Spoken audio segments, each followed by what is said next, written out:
kick, you scumbag. It's showtime! Oh! It's time for you to have opinions of our own. This is WCTR. On a Thursday? On a Thursday. What are we doing on a Thursday? Right, let's get amongst it because you are tuned into the #1 non-fictional. #1, you son of a bitch. Non-fictional, completely fictional radio station. From Liberty City to Leonida, all gas, and of course no breaks with it. So you better get in where you fit in. From GTA to Red Dead, from Jimmy Hopkins to Cole motherfucking Phelps. If we don't cover it, it isn't worth the goddamn airtime. As always, we want to give a big shout out to all the friend brothers for supporting this channel. If you want to join the Campaign Cowboys or the Story Mode Stormtroopers, then click join or follow the link in the description. And if you're new to MCT, then buckle up and nut up. Then what you want to do is head on over to the live chat and get involved, you dirt grub. Wait for the drop. Don't be a weasel cheese all your life. Click that subscribe button and do not forget to click that bell icon for notifications. Seriously, oi, fridge magnet. The amount of people that complain that they don't get notified that a stream started or a video got uploaded. Click that bell, you little bell. And finally, if you can do old MCT, do him a solid and click that like button. It seriously helps that bullshit algorithm promote the stream and the channel. Right, with that down, shall we grab the Cinsamito and shall we get amongst it? I think we should. So before we get into anything, before we get into a thing around Grand Theft Auto, Take the Piss Interactive, Strauss the bank check himself, the earnings call, we are T-minus less than 45 minutes away from the earnings call. Let's give a couple of shout-outs. We got Cavish Luckman, Real Kratos, Tordai. Who else we got? Chris Younggun, S. Jar Jar Jar, nice name, Jay Sanders, Scooby, Private 210, Dylan Barrett, Jim Games, Hayden, Jay Sanders. I'll keep going. Tommy on GTA 6, Righty, Big Chris, Game Roll, Sketchy McLean, T-Con, Wacky Samurai, Purple Cash, and of course, the Underground Devil himself. It's always good to see the friend brothers knocking boots. Again, I'm running forward. Normally, I don't beat the intro. What's going on? The intro's beating me. Or should I say I've beaten the intro? We got about another 20 seconds to waste. Let me sit back on this Cinsamito 2 seconds if we can do. And then we'll come to the chat. And then we'll get amongst it. Oh, man. Seriously, team. On a Thursday? On a Thursday? This doesn't feel right. This doesn't feel right on a Thursday. Strange. Right. First of all, Ken, tell all the friend brothers what time it is. It's showtime! Oh! Then remind them what time it is. It's showtime! Oh! And then J-Dog, if you want to do your thing and pop in just a little bit of Karl Casey whiteboard audio just so we don't go too quiet around here. I'd appreciate that, big dog. I appreciate that. Is it kicking in? There we go. You love to hear it and you love to see it. Right, so let's get amongst the chat. So, team, look, the earnings call, Take the Piss Interactive, officially kicks off. In fact, hold on a minute, let me just minimize that a touch. There we go. Oh shit, let's minimize it a bit too much. On my screen here, it says that the earnings call is kicking off at exactly 9:30, which is what? 40 minutes, less than 40 minutes now. 35 minutes and some change. So we got just over half an hour to wait. So let's get amongst the chat and let's see what we're saying. Look, the first question that I'm going to give to all the friend brothers, well, the first question that I'm going to ask all the friend brothers tonight, today, wherever you are listening to this.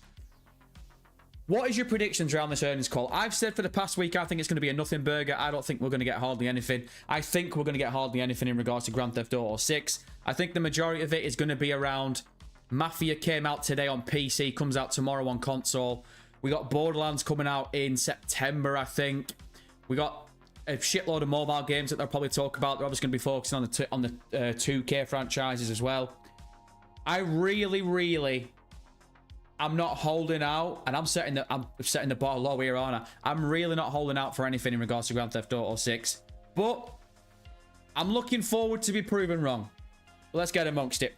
So, S. Jar Jar Jar. Don't think I've ever said that name before in a live stream. It's good to have your friend, brother. He can't wait. Jay Sanders taking bets on 6. Getting mostly glossed over with boilerplate corporate speak. Jay, I think you've hit the nail right on the head there. I think a lot of this is going to be boilerplate. I think so much of this earnings call tonight is basically going to be, again, let's set this out for a couple of the friend brothers that might not fully understand right now how these earnings calls go and what they're actually about.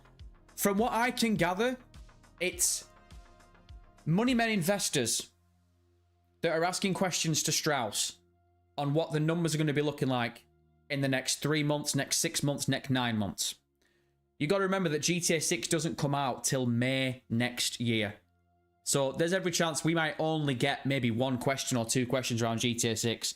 So I wouldn't set the bar too high. But again, we look forward to get proven wrong.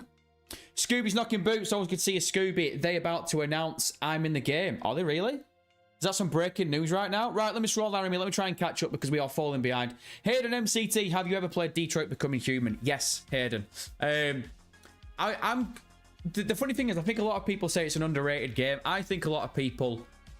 I don't think I've ever actually seen that many people shit on Detroit Becoming Human. I think everyone that played it enjoyed it for what it was. So I don't think it's an underrated game. I think if the term is right to use, I think it's an under-promoted game. I think a lot of people don't talk about Detroit Becoming Human as much as they should do. I think Detroit Becoming Human actually puts some of the recent AAA games... Well, it does put some of the recent AAA games to shame.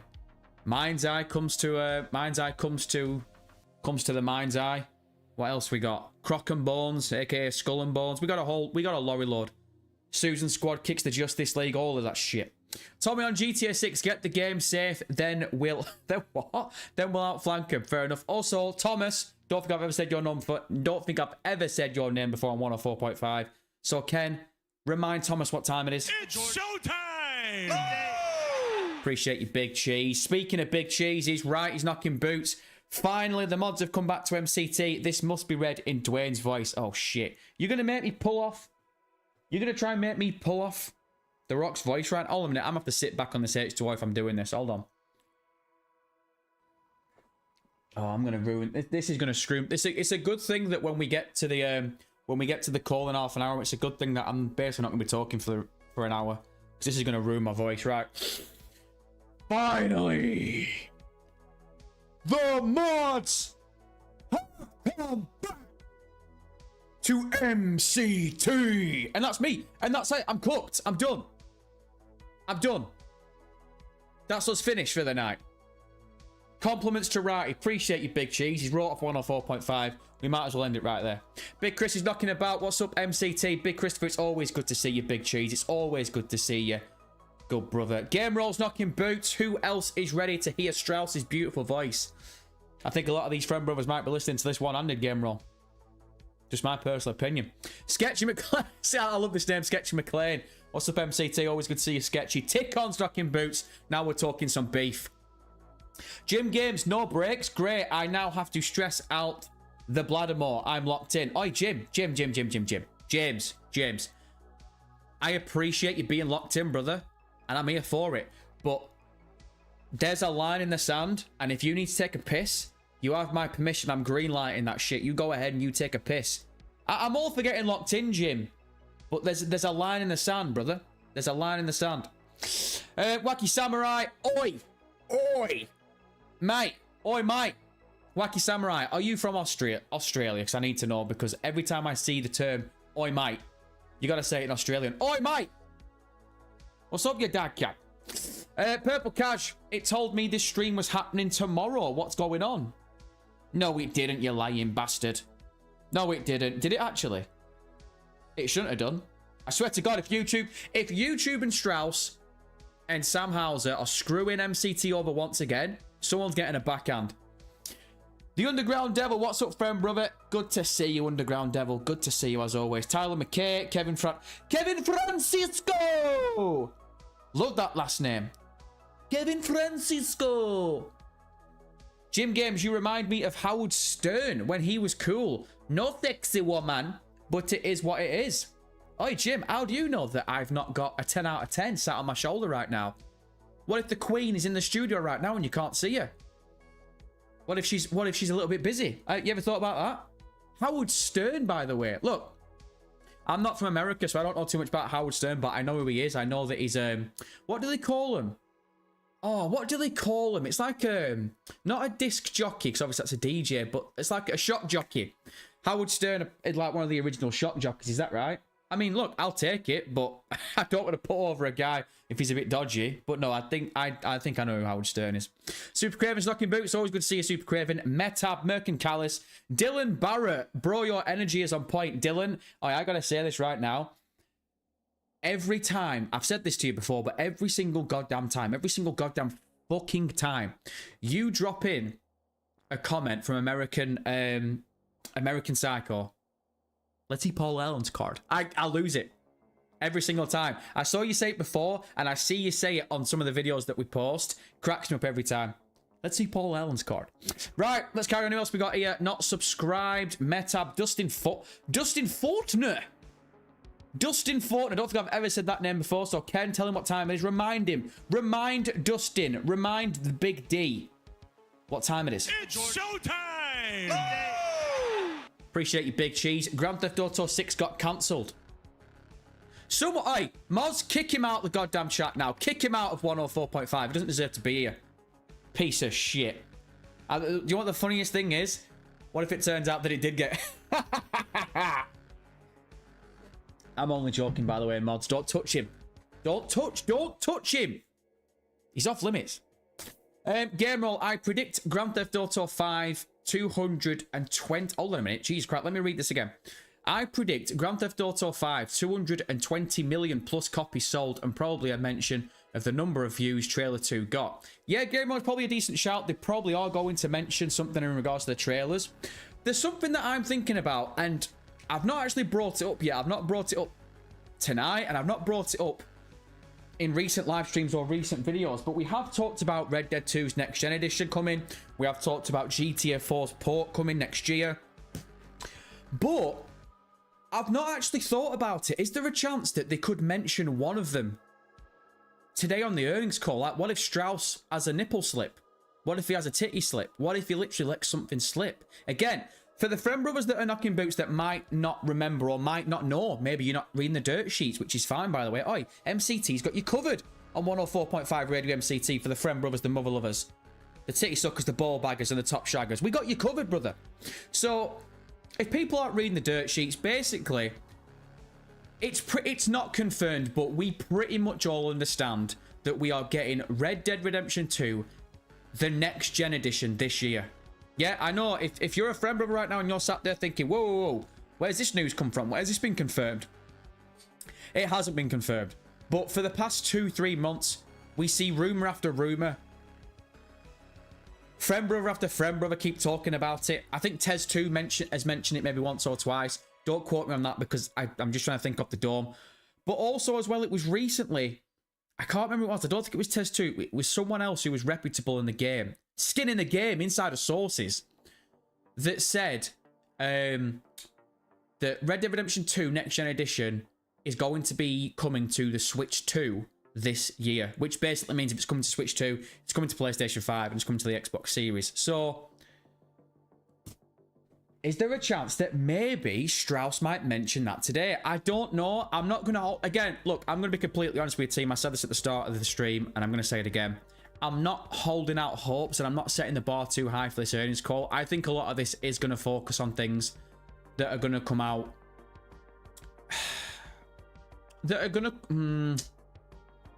I was going to say that are going to come out closer to the time, but again, if Red Dead 2 Next Gen Edition comes out, that's coming out September or October. I keep forgetting we're in August. Son of a bitch, we're in August already, aren't we?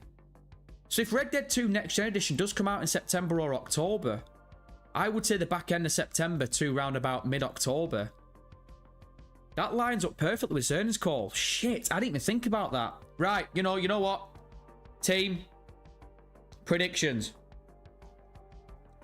In half an hour, do we think, well, in less than half an hour now, do we think Strauss is going to have a titty slip? And he's going to mention Red Dead Redemption 2 Next Gen Edition or GTA 4's port coming soon. What are we thinking about that? Is there a chance? Is there a chance? Is there a chance? Is there a chance? We'll get amongst it in half an hour. Tordai, MCT, Mafia, the old country dropped today and it sucks. Tordai, look. Brother, full context, right? I was sat there watching Cyberboy's live stream of it before. Again, for anyone that doesn't know, Mafia the Old Country came out today on PC and it comes out tomorrow on console.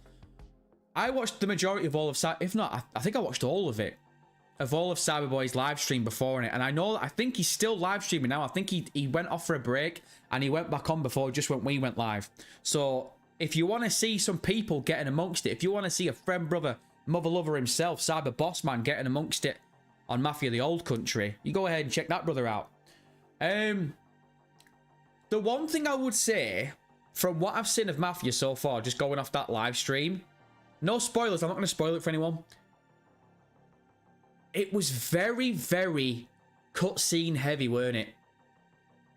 And again, you know that MCT, you know that for the Friend Brothers, we're here. We're here for the campaign cowboys and the story mode stormtroopers. You know, nothing better than a story-based game. But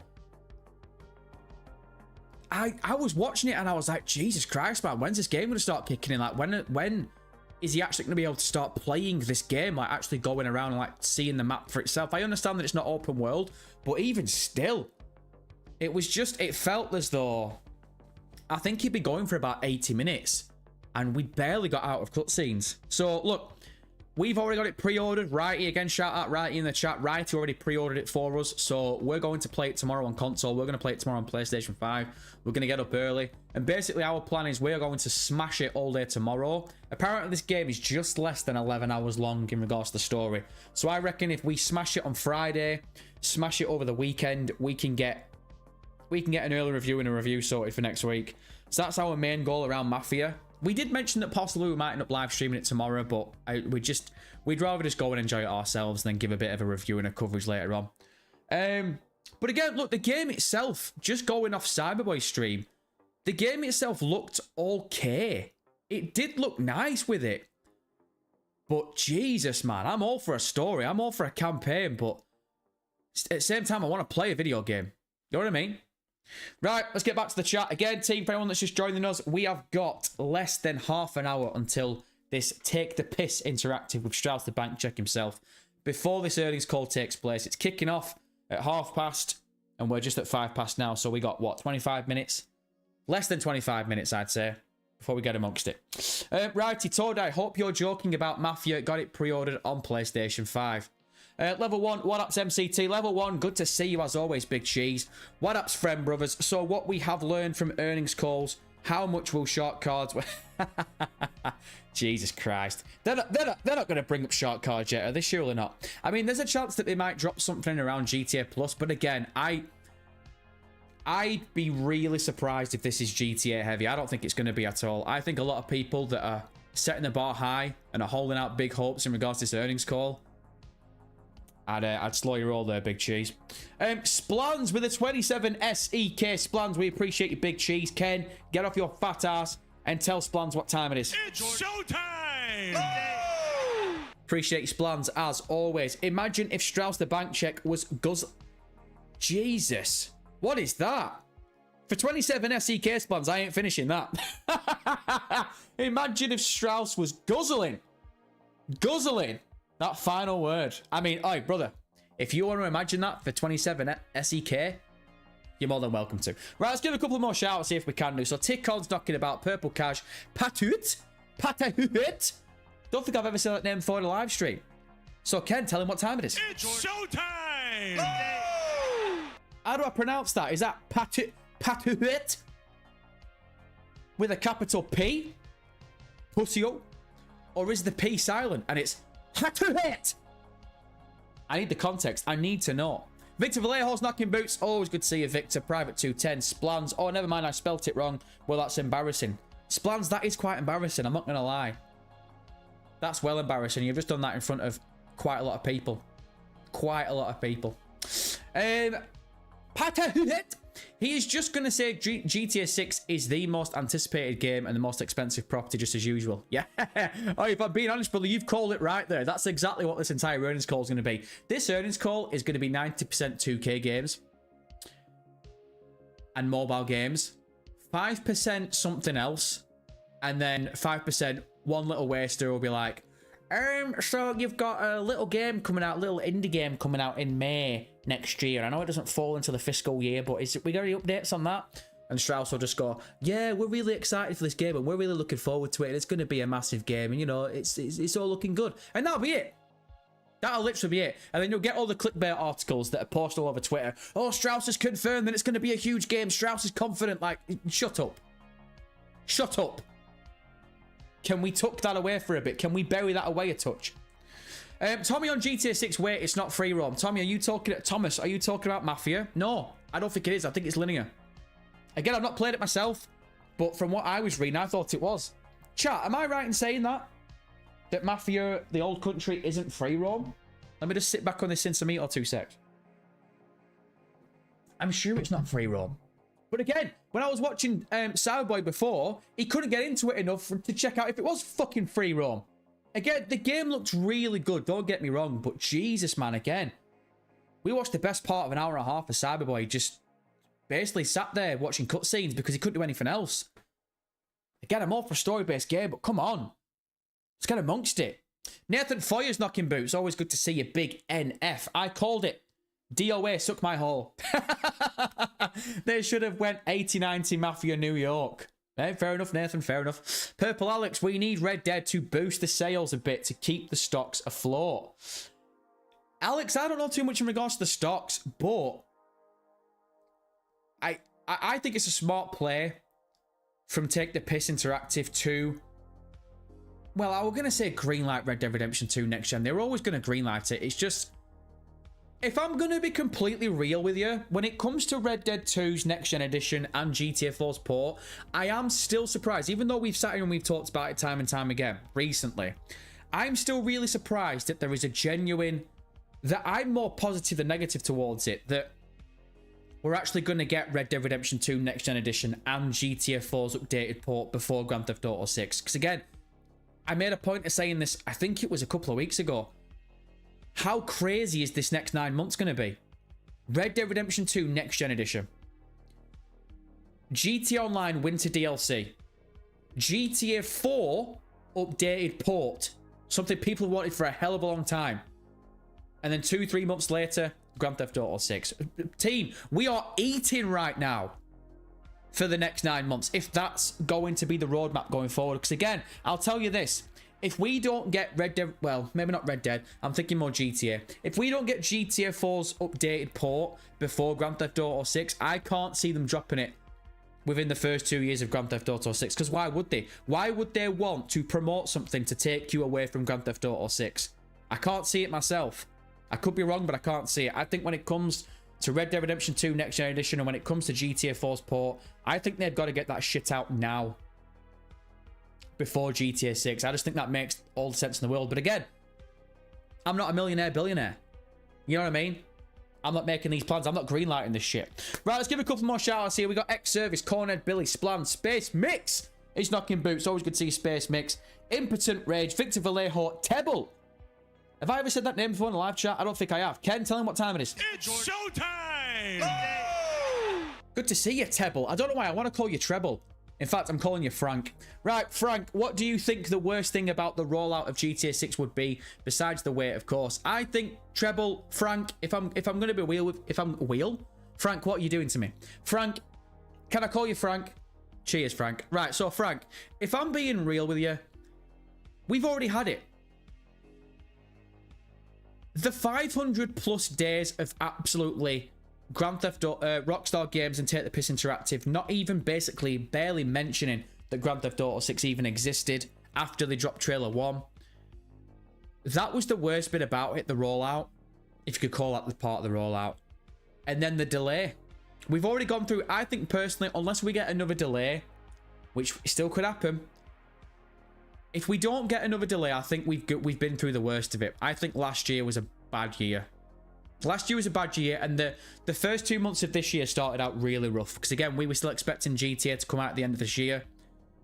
You had the Liberty City Preservation Project got pulled. You had the Vice City Next Gen Edition get pulled. These were fan community projects that were free to play. I didn't think personally they were hurting anyone. I understand that there was licensed music played, and again, that's a different conversation for a different time. But in regards to the creations themselves, I think there's nothing wrong with Rockstar basically promoting them and going, oh, look, fans have literally created this because they are fans of our community. Go ahead and play it. Promote it. Put it out there. But unfortunately, the so-called year of GTA kicked off shit, and then halfway through, it got delayed. So I think we're over the worst of it. But again, that comes down to whether or not it gets delayed again, which, fingers crossed, it doesn't get delayed again. Right, X service with a 5. Holy shit. Ken, tell him what time it is. It's showtime! All right, X, we appreciate you, big cheese. Right, X service with the 5. Xbox sent me a message today about OSA starting early 2026, saying you must verify age to access social features. 15 hours ago, first ever message about it. Holy shit, so it's beginning. It has begun. Right, well, there you go then. It's literally beginning. I don't know what to say about this shit. I really don't. I've said a couple of things around it already. I don't want to get into the politics about it, because I always think when it comes to politics, everyone's a goddamn loser when it comes to politics. There's not a winner when it comes to politics at all. We're all fighting against each other. You're never going to please everyone. But the age restriction thing is absolute horseshit. I think it's bullshit. I understand that they want to try and stop kids playing an 18 rated video game. I'm completely on board with that, and I'm fine with that. But it's the fact of all this age restriction nonsense, and they're advertising it as though it's child protection. Like, I'm not about that. Just say it how it is. Just say it how it is. So yeah, this child protection stuff, I think it's going to get a hell of a lot worse before it gets better. And X, like you're saying, if you're getting messages already around Xbox, because I've not seen that yet. We had our Xbox on this morning, and we didn't get that message. But again, we don't know what you've been playing in regards to what we were playing. But by the sounds of it, it's just going to get worse. By the sounds of it, it's going to get so much worse. Right. Team, we are 15 minutes away. 15 minutes away from Take the Piss doing this earnings call. Now, I'm going to say this now for the Friend Brothers, and I'll say it one more time as well before we go live with it. I'm just going to play this thing live, and I'm not going to interrupt it. I'm not going to try and interrupt it. I'm not going to talk over it. So, if the Friend Brothers haven't got the glass on, if you haven't got your reading glasses on right now, it tells you at the bottom of the studio. But I'll remind you again. When this thing goes live in 15 minutes, we're going to play it all the way through. So if any of the mother lovers drop any super chats, any donations, first of all, we appreciate you as always, and we can't say thank you enough. But we are not going to interrupt the earnings call to read donations out. However, we are going to read every single donation out, every single super chat out at the end when it finishes, when Strauss stops waffling on. But I haven't got a clue when that is. I don't know if this thing's running 20 minutes, half an hour, 40 minutes, an hour. I really don't know. I'm on the train the same as you lot, so we can get amongst it. Right, speaking of super chats, holy shit, Vice City Baby with the 20. With the 20. Friend Brothers, light that brother up with a massive dub, because you know he deserves it as always. Ken, tell him what time it is. It's showtime! Vice City, we appreciate you as always, big cheese. MCT, I don't mean to be that guy. Oh shit, is he beefing me? I'd love to see it. But I see a lot of people calling for a boycott of Grand Theft Auto 6 due to the AV law. If Rockstar doesn't delay or fight this, I think 6 has a chance to underperform in terms of sales. AV law, you talk about the age verifications. I'm assuming AV means age verification. If Rockstar don't delay this, I think 6 has the chance. Vice, first of all, again, we can't say thank you enough for the 20 donation, brother.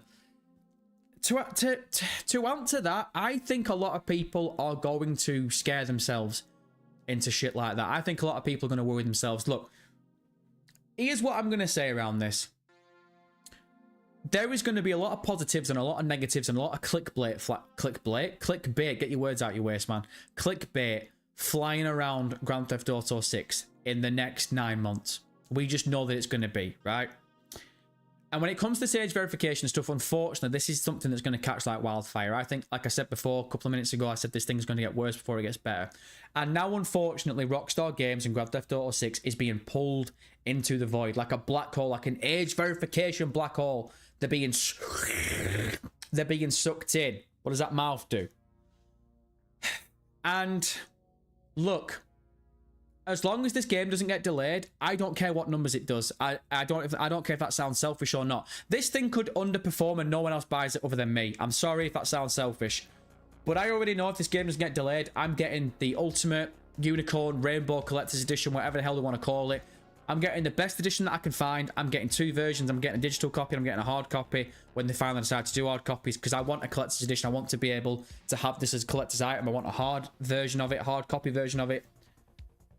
And that's the reality of it. I'm playing this game and I'm going to enjoy it the way I want to enjoy it. So if people want to start boycotting GTA 6, fair enough. More power to them.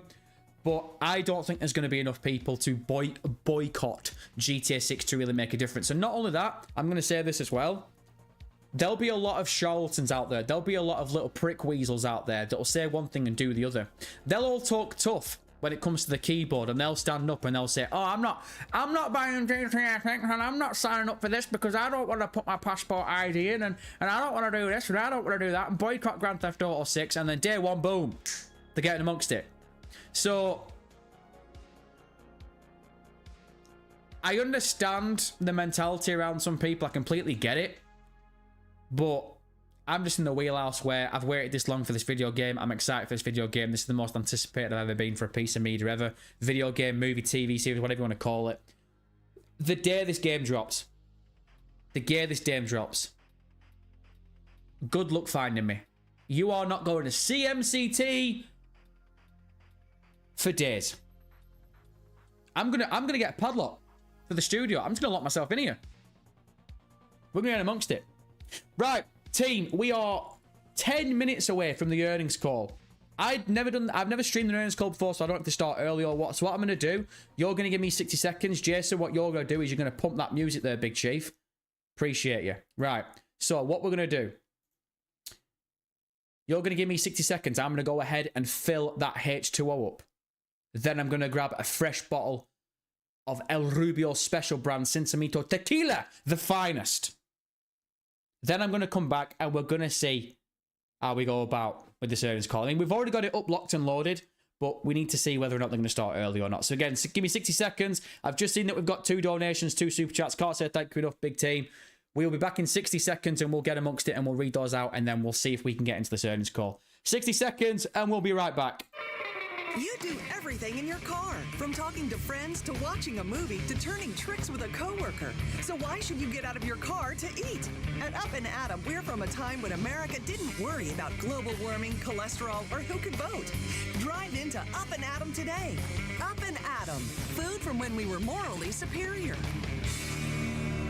We all care about the environment, some more than others, especially those of us on the West Coast. But places thousands of miles away have water that is our birthright. We're San Andreas Water and Power. Without our tireless efforts to keep the water and subsidies flowing, San Andreas could dry up like a woman in her 50s. No green lawns, no swimming pools, no lush golf courses in the desert. Sure, you may have to pay the piper sometime, but let's all work together to make sure it's not just yet.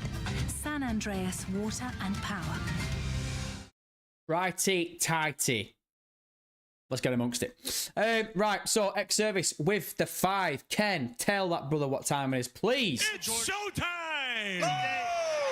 Appreciate you as always, X, with the 5. When you load your Xbox up and go to look at messages to text friends, that's how I found it. I already verified the other week, but still got it. That's obviously in regards to what we were talking about a couple of minutes ago with X. X got a message from Xbox talking about early 2026, they are rolling out this age verification thing. Again, I don't know what the ups and downs are of it. I don't know what the limitations are going to be. But again, it sounds like it's not going to be great going forward. Right, and then Vice City Baby with the 20. Ken, go again. It's showtime! We appreciate you, Big Cheese. With the 20. If Take-Two stocks plummet, they could take the UK to court. I know the US has something similar to OSA called KOSA. Get your words out your waist, man. In Congress being talked about now. If it passes, the world is screwed. Vice City Baby, I'm gonna be real with you, Chief. I just don't involve myself with politics that much, so I don't know in regards to any of that. The other thing I would say is if Take-Two stock, you've said then if Take-Two stocks plummet, they could take the UK to court. Again, from someone from the outside looking in, is that a genuine possibility? Like, could Take-Two seriously sit there and go, oh, you wanted to verify the age of people and you put it under child protection. We're now going to sue you because our game didn't do as well as we wanted it to. Like, is that a genuine possibility? Again, If it is, then fair enough.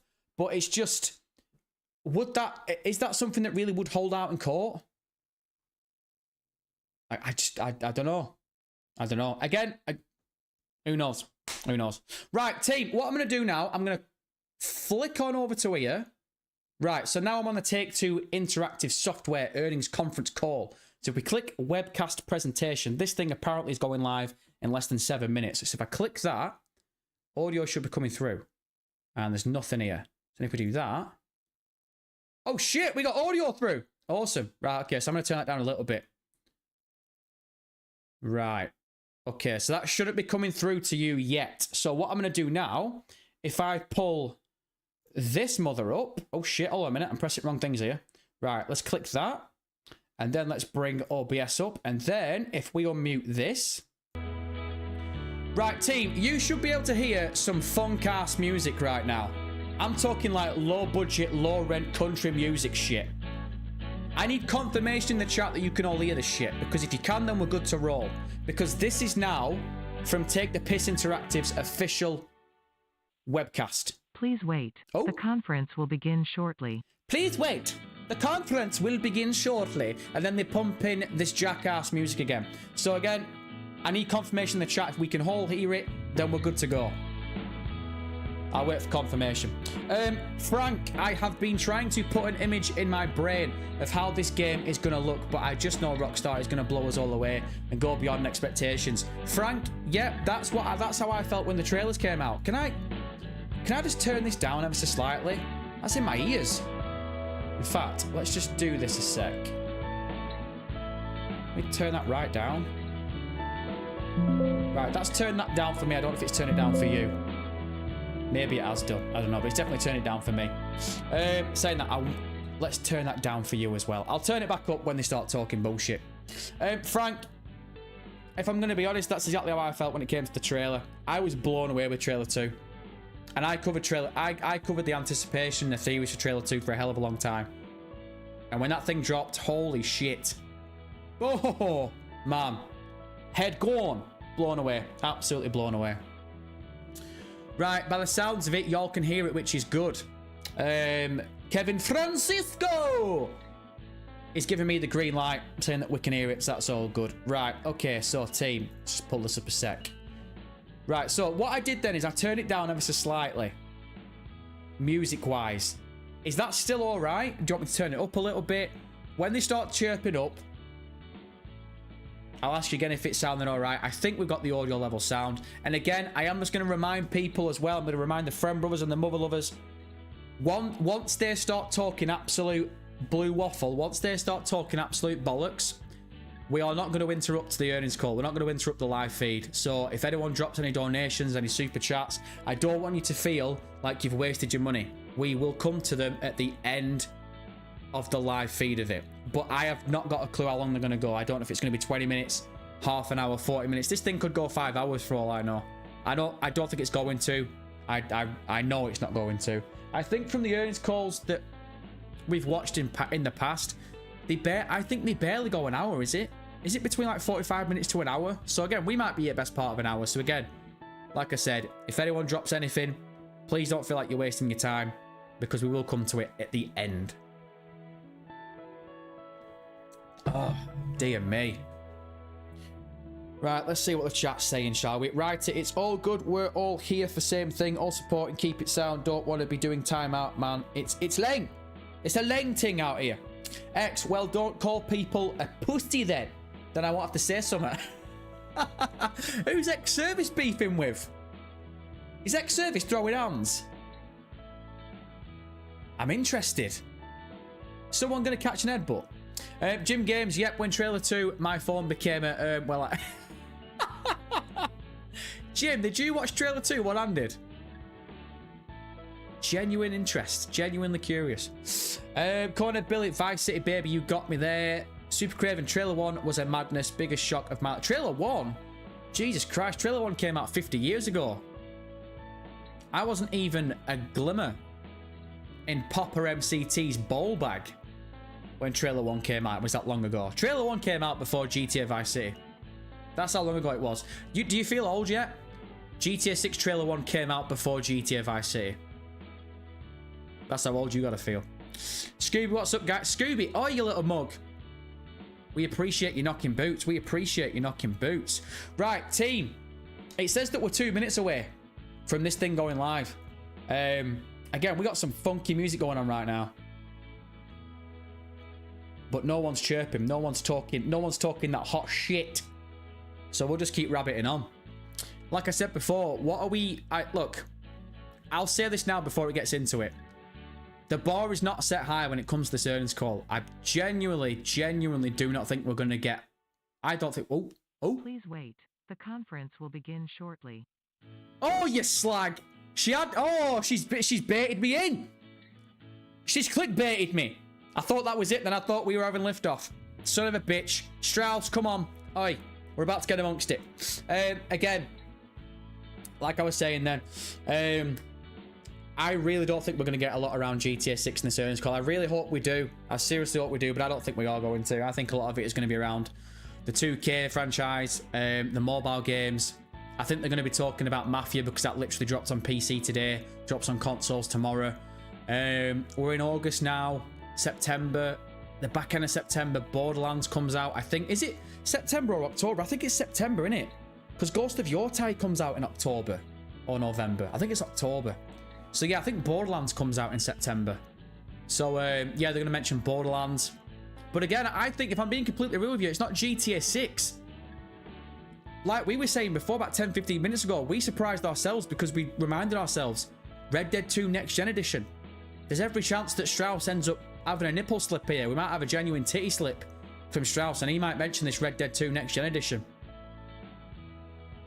I'm banking on it, Strauss. Oh, yeah, I'm banking on you to give me something, Big Cheese.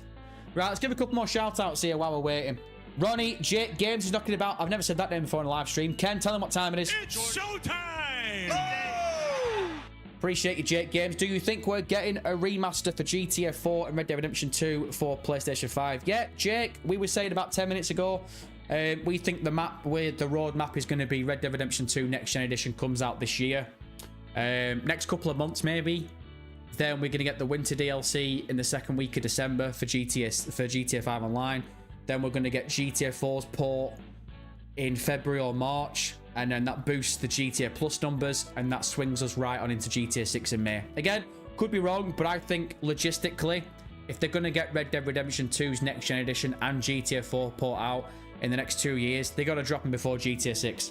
It just makes all the sense in the world. Why? Why would you drop GTA 4 port within the first year of GTA 6 and push people away from playing GTA 6? I just don't think that makes any sense at all. Also, holy shit, shout out the 228 friend, brother, mother lover, titty sucker and ball baggers that are knocking boots right now watching this shit. Are you kidding me? You lazy bastards.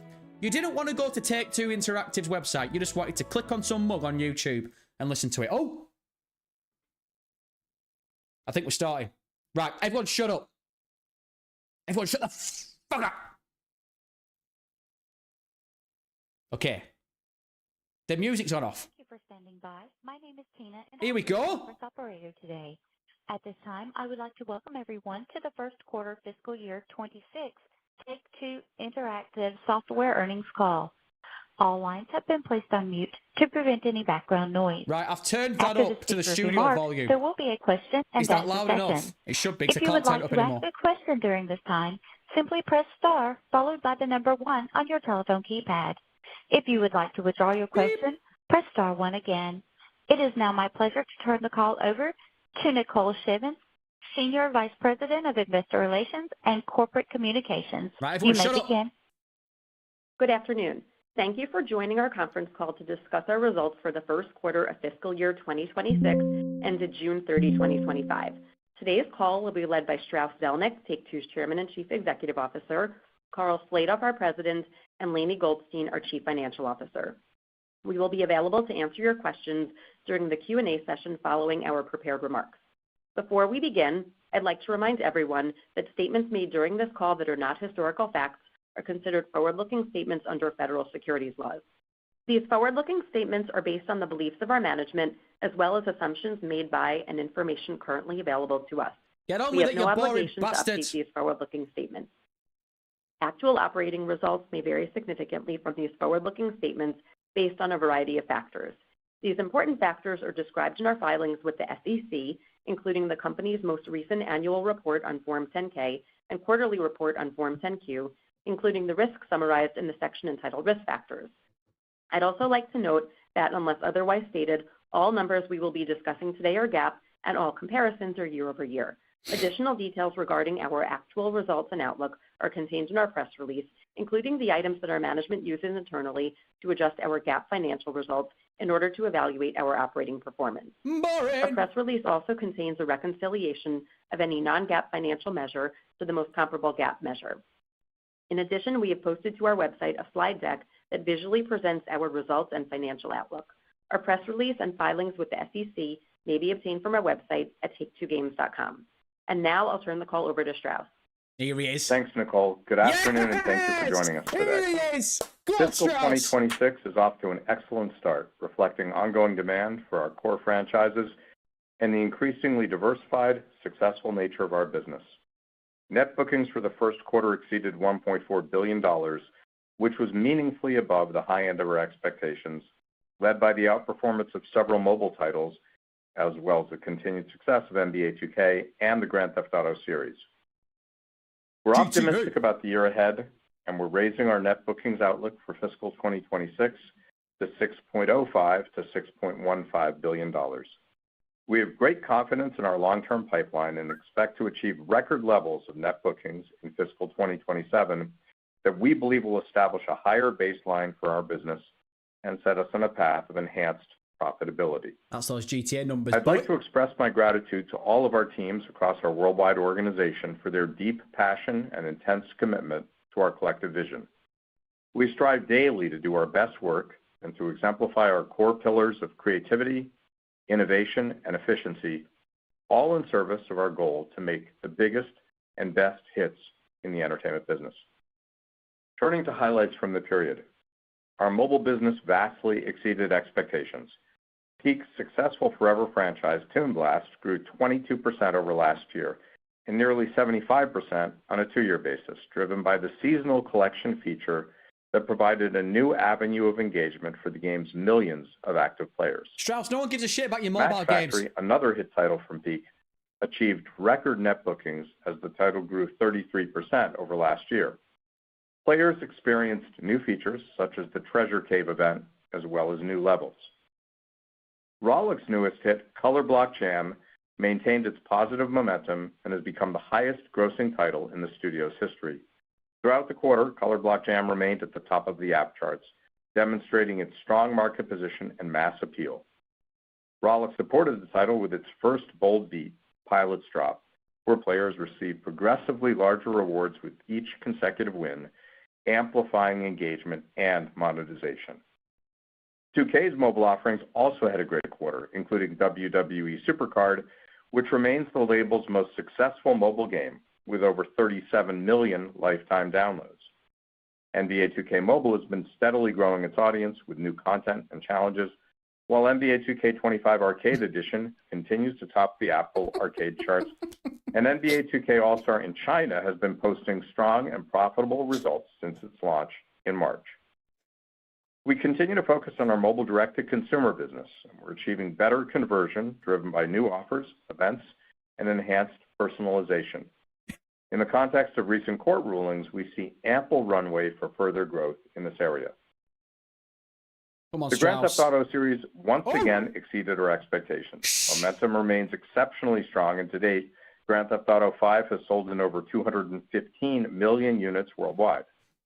During the quarter, engagement for Grand Theft Auto Online benefited from the record-setting launch of Grand Theft Auto 6 Trailer 2 and the successful release of the Moneyfront Summer Content Pack, which culminated in higher-than-expected recurrent consumer spending growth.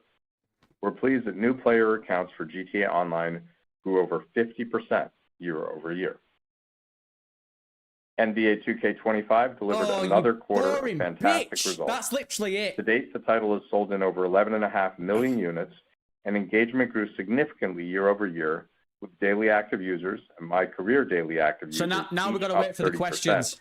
which helped drive 48% growth in recurrent consumer spending. That's the GTA 5 We're coverage thrilled done. that 2K announced a new multi-year global partnership expansion with the NBA, NBA PA, and WNBA PA, and extended its long-standing relationship with the NBA G League and USA Basketball. We're excited to continue our highly successful partnerships and look forward to building upon the record-setting achievements that we've accomplished together. Engagement with our other sports titles has been healthy, including WWE 2K25. The title launched on Nintendo Switch 2 in July, which expanded its audience and featured same game modes that are available to players on PS5 and Xbox Series X and S. Firaxis Games continues to introduce monthly updates for Sid Meier's Civilization VII. In addition, the studio released the title for Nintendo Switch 2, our first offering for the platform, featuring new mouse controls that offer a more intuitive gameplay experience. We're very pleased to continue supporting Nintendo with additional titles launching throughout the year. In closing, we're thrilled with our company's positive momentum and have enormous anticipation for this quarter's launches of Mafia: The Old Country, NBA 2K26, and Borderlands 4. We remain deeply committed to excellence, to delivering the highest quality entertainment experiences for all of our audiences, and to driving meaningful returns for our shareholders. I'll now turn the call over to Karl. Thanks, Strauss. Come on, Big C. I'd like to thank our teams for delivering a fantastic start to the year and for setting the stage for what promises to be an exciting chapter in our history. I'll now discuss our upcoming releases. Tomorrow, 2K and Hangar 13 will once again immerse players in the detailed, rich, and storied world of organized crime with Mafia: The Old Country. Well, that's awkward because With it's out more on than PC now. 2.5 million wish lists across all platforms, get your numbers community right. sentiment for this linear, narrative-driven action game is very strong. 2K unveiled a new story trailer during the annual Summer Game Fest show and provided the press with early playtime, which resulted in glowing impressions and previews. We are very excited to expand our beloved franchise and hope that players feel the passion and pride that our team brought to this exciting release. On September 5th, 2K and Visual Concepts will release NBA 2K26, which promises to once again raise the bar for our top-selling basketball experience. The title will be available on early access on August 29th and will be the first game from our series to launch on Nintendo Switch 2, offering the complete Gen 9 experience for the platform. With all new Pro Play features, players on Gen 9 will experience our immersive technology like never before, including revamped size-ups and fast-paced dynamic movement. Fans can build a transcendent MyPlayer as they strive to reach the pinnacle of NBA stardom in a reimagined MyCareer journey and team up with friends to battle rival squads in a fresh and more optimized city. NBA 2K26's My Team will put past and present legends to test in new single and multiplayer modes, while also offering 30 unique storylines to win a championship. More details on NBA 2K26 will be shared in the coming weeks. Good call. On September 12th, 2K and Gearbox Software will launch Borderlands 4, the eagerly anticipated next entry in our iconic looter-shooter franchise. Who gives a fat rat shit Recently, about global Borderlands? press and content creators played the game for the first time, and response was extremely positive, with some calling it the best in the series. In June, our team hosted the first ever Borderlands Fan Fest, where attendees played a demo of Borderlands 4 and generated over 600,000 hours of streams and videos. With the title launching on Nintendo Switch 2 in October, we are excited to harness the power of the new console and allow players to enjoy our mayhem-fueled looter-shooter at home or on the go. Later this fiscal year, 2K and Visual Concepts will once again challenge players to step into the squared circle with WWE 2K26, the forthcoming installment in our popular wrestling franchise that continues to set new standards for excellence with each release. 2K will have more to share about this game in the coming months. There's nothing about This GTA is one of 6 the yet. strongest Team. lineups in 2K's history, positioning us to deliver best-in-class gameplay for our players and outstanding financial results. Zynga will remain focused on continuing to enhance its existing portfolio and releasing new mobile titles. In closing, we are deeply excited about this year's release slate and our ability to deliver entertainment experiences that captivate and engage audiences throughout the world.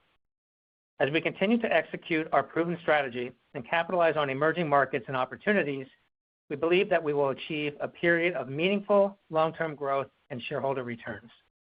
I'll now turn the call over to Lainey. Thanks, Karl, and good afternoon, everyone.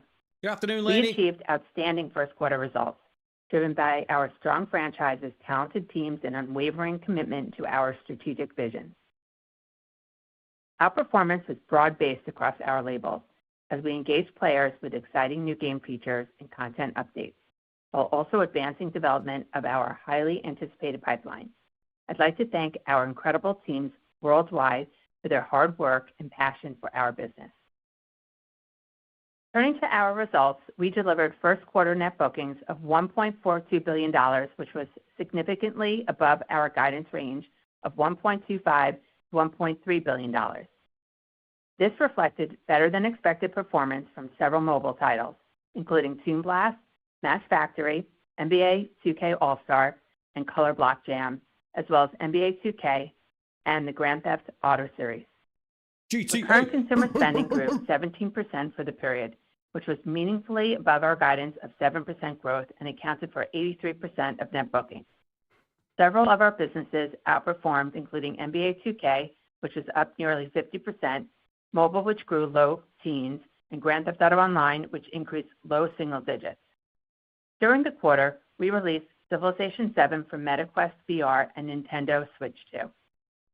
GAAP net revenue increased 12% to $1.5 billion, while cost of revenue declined 1% to $559 million, and operating expenses decreased 3% to $923 million. On a management basis, operating expenses rose 3% year over year, which was slightly above our forecast of 2% growth, primarily due to higher personnel costs. Brother. While total marketing expenses were within our forecast range for the quarter, Zynga made incremental user acquisition investments to support its robust performance, which was offset by 2K shifting some marketing out of Q1 into later this fiscal year. All right, there's over 300 friend brothers Turning knocking to our boots. guidance, I'll begin with our full fiscal year expectations. We are raising our net bookings outlook range to $6.05 to $6.15 billion, which represents 8% growth over fiscal 2025 at the midpoint. The increase predominantly reflects our strong first quarter performance and, to a lesser degree, updates to our forecast, including FX. The largest contributors to net bookings are expected to be NBA 2K, the Grand Theft Auto series, Toon Blast, Borderlands 4, Match Factory, the Red Dead Redemption series, Color Block Jam, Empires & Puzzles, and Words with Friends. Did you hear that? We Red now Dead Redemption expect series. recurrent consumer spending to grow approximately 4%, which is revised upward from our prior forecast of flat, representing 76% of net bookings. We expect NBA 2K to grow mid-teens, mobile to grow low single digits, and Grand Theft Auto Online to decline. We expect the net bookings breakdown from our labels to be roughly 45% Zynga, 39% 2K, and 16% Rockstar Games. Rockstar Games. We continue to expect operating cash flow of approximately $130 million and capital expenditures of approximately $140 million.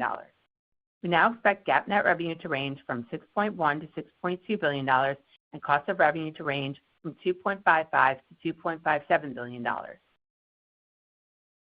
The total operating expenses are now expected to range from $3.84 to $3.86 billion compared to $7.45 billion last year.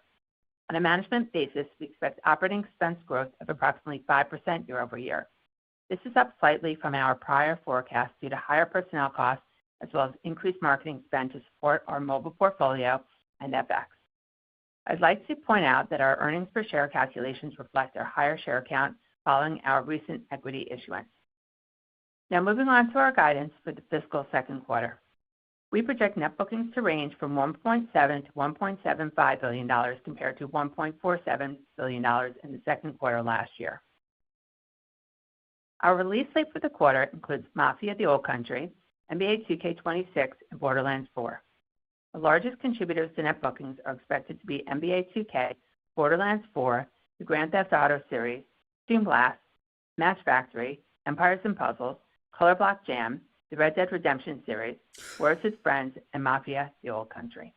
That's the second quarter. That's this quarter coming. Increased by approximately 1%, She said Red Dead, which assumes a low single-digit increase for NBA 2K, slight growth for mobile, and a decline for Grand Theft Auto Online. We expect GAAP net revenue to range from $1.65 to $1.7 billion. Operating expenses are planned to range from $1.02 to $1.03 billion. On a management basis, operating expenses are expected to grow by approximately 7% year over year, which is primarily driven by marketing to support our strong release slate during the period. Looking ahead, our confidence in our outlook is exceptionally strong. Our company is set to deliver the most ambitious pipeline in our history, which we believe will unlock a new record level of scale as well as enhanced profitability. As we release exciting new hits and explore additional growth opportunities, both organic and inorganic, we expect to achieve meaningful returns for our shareholders. Thank you. I'll now turn the call back to Strauss. Oi. She Thanks, said Lainie a and Karl. declining On behalf GT of our Online entire series, but management not the team, Red I'd like Dead to thank our series. colleagues for delivering a stellar start It's coming. to what is poised to be an outstanding year for Take-Two. It's coming. I'm To our telling you now. shareholders, I want to express our appreciation for your continued support. We'll now take your questions. Operator?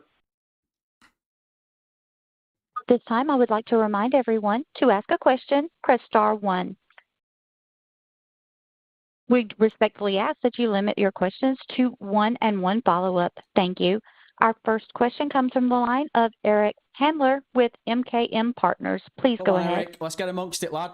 Good afternoon. Thank you for the question. Strauss, wonder if you could talk a little bit about NBA 2K. Oh, Eric, you bastard.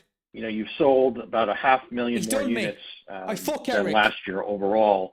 RCS in the quarter up 48%. That's an acceleration of growth from not just last quarter, but 2 quarters ago as well. Is there something within the RCS that's particularly resonating this year that you can point out to? Hi, Eric. It's Karl.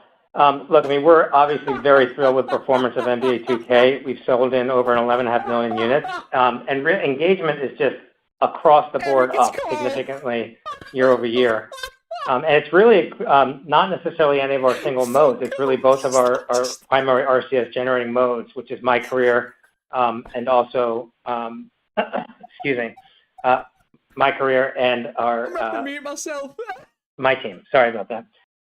So it's really over time we're getting much better about managing and reading our in-game telemetry, knowing what the consumers like to spend money on, what they like to engage with. And 2K and the folks at VC have done an amazing job managing that process. So we continue to get better and better every year. And this is just a really great title. So there's nothing really specific that one can point to other than the fact that folks have really reacted positively to the efforts that we've made in the development process. And we still think there's a lot of greenfield in front of us. Great. Thanks a lot. Karl, my G. That was so funny. Our next question comes from the line of Doug Creutz with TD Cowen. Please go ahead. Let's get amongst it. Hey, thanks. I couldn't help noticing that your advertising revenue was flat year over year and up sequentially, which I think is the first time we've seen that in a long time. Can you talk about whether we're seeing finally a bottoming in that market, or is this maybe due to some game-specific things that impacted the quarter? Thank you. Debbie Downer over here. Jesus. Yeah, I think for us, it's really that we adjusted our approach to advertising by moving from hyper casual to hybrid casual and now hybrid casual too. And at this point, I think we feel very good about sort of where we're at, and we would certainly hope to grow from here. Great. Thank you. Your next question comes from the line of Chris Schull with UBS Financial. Please go ahead. Great, thank you. So mobile did come in much stronger than we expected for fiscal 1Q with the low teens growth, but your guide does imply deceleration from here. Can you just kind of walk us through the drivers there and why you anticipate that the momentum you saw in fiscal 1Q might not repeat? We're still talking about these mobile games. Q1 was fantastic. We've seen so much momentum in a lot of our big titles and some of our titles that have really started to take off since the Q4 of last year and into this first quarter. But we do see some mature titles that have achieved outstanding results on a multi-year basis. And given the age of these titles, we really still expect moderation, even though we haven't really seen it over the course of the fiscal year. And we also have some hyper and hybrid casual titles that have performed really well. And when we forecast for those titles, we're looking at the life cycle and the sales curve of prior hyper and hybrid casual titles, so we have to build that into our forecast. So that's what we're seeing right now, but hopefully it'll continue to go in the same momentum, and we'll see some, great surprises towards the end of the year. Great, thank you. And if I can just fit in one more, just as the free cash flow generation of the business scales here in the coming years and leverage is now coming down following the equity raise, can you just remind us how you're thinking about capital allocation going forward and where potential shareholder returns might fall into your list of priorities? No, don't answer him. Cut him off. It's one question. Yeah, great question. And just to put it in context, right now we've got $2 billion in cash, and our net leverage is about 1.2 turns. So we feel like we're pretty conservatively geared, which is our goal. You're right that our expectations obviously would be over the next few years that we'll build up our cash balance and strengthen our balance sheet further, which is the position we like to be in. And our approach to capital allocation is unchanged. There are really three uses of our capital. First is support organic growth. That's been our story around here. We are largely an organic growth story. Secondly, selectively and on an accretive basis only to support inorganic opportunities that are strategically sound. And we're really proud of the fact that pretty much everything we've done in that area has worked out. You see in this quarter that we're now reporting just how well our mobile approach is working out, just how wonderful an addition it is to this enterprise. And it's always our goal to make sure that inorganic growth is sound. It's atypical for industry, but typical for us. And our most recent deal, the acquisition of Gearbox. This answer is 60 seconds too long. Let's keep going, brother. And third is returning capital to the shareholders, which we've done regularly over the years, typically in the form of buybacks, which are opportunistic. We do aim to purchase shares at deep value. And so far, we've gotten that right 100% of the time, which is kind of amazing. So that remains unchanged, and we feel good about being able to actually execute against all three approaches in the coming years. Great, thank you. Great, thank you. Our next question comes from the line of Andrew Marok with Raymond James. Come Please on, go Andrew. ahead. GTA 6, lad. Thanks for taking my question. I guess thinking about what went into the decision to price Borderlands 4 at $70, I guess more broadly, when a peer came out with full games at $80, it seemed like a foregone conclusion that the rest of the industry would follow. But now we've seen that not necessarily be the case. So I guess from your seat, what is the pricing environment? How do you feel about the ability to take price? And when do you think the player is ready for that to be born? Thank you. I am interested in this. Well, I think our approach may be a little bit different. We believe that any consumer experience is the intersection of the thing itself and what you paid for the thing. So our goal is to vastly exceed expectations. We want to put out the best entertainment on earth, and we want to deliver more value than what we charge for it. And we think we've, generally speaking, gotten that right. Variable pricing has been the nature of this industry forever. Most frontline releases will go out at a higher price, sometimes with special editions, and then over time, usually the price is discounted to optimize for the largest possible market. And I don't think that's going to change anytime soon. But the rubric that informs us is really that of delivering more value than what we charge. That's positive for GTA 6.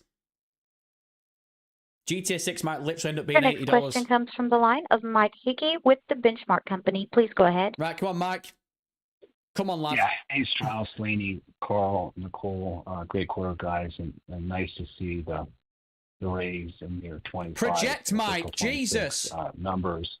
Just in that sort of area, the raise in your guidance here, just given the macro backdrop, Strauss, just the July jobs report, which is obviously weak, and then we saw the revision down pretty meaningfully, obviously, in May and June job numbers. Are you concerned that this at all signals a broader economic slowdown, and how you think that could impact your business? Obviously, entertainment has been somewhat defensive historically, but also vulnerable. Thank you, guys. Thanks, Mike. Yeah, thanks, Mike. I'm not sure anyone really wants to listen to my macroeconomic guidance, but I'll share it anyhow. I mean, after negative GDP growth at the end of last year. Good one, Strauss. Returned to positive GDP growth in the first quarter of 1 to 2%. And I think we're gonna see positive GDP growth. There's headwinds in tariffs, there are tailwinds in stimulus, and I think they're probably going to balance out in favor of modest growth. I think you're probably going to see a 3% increase in consumer spending, which is about what we've been accustomed to.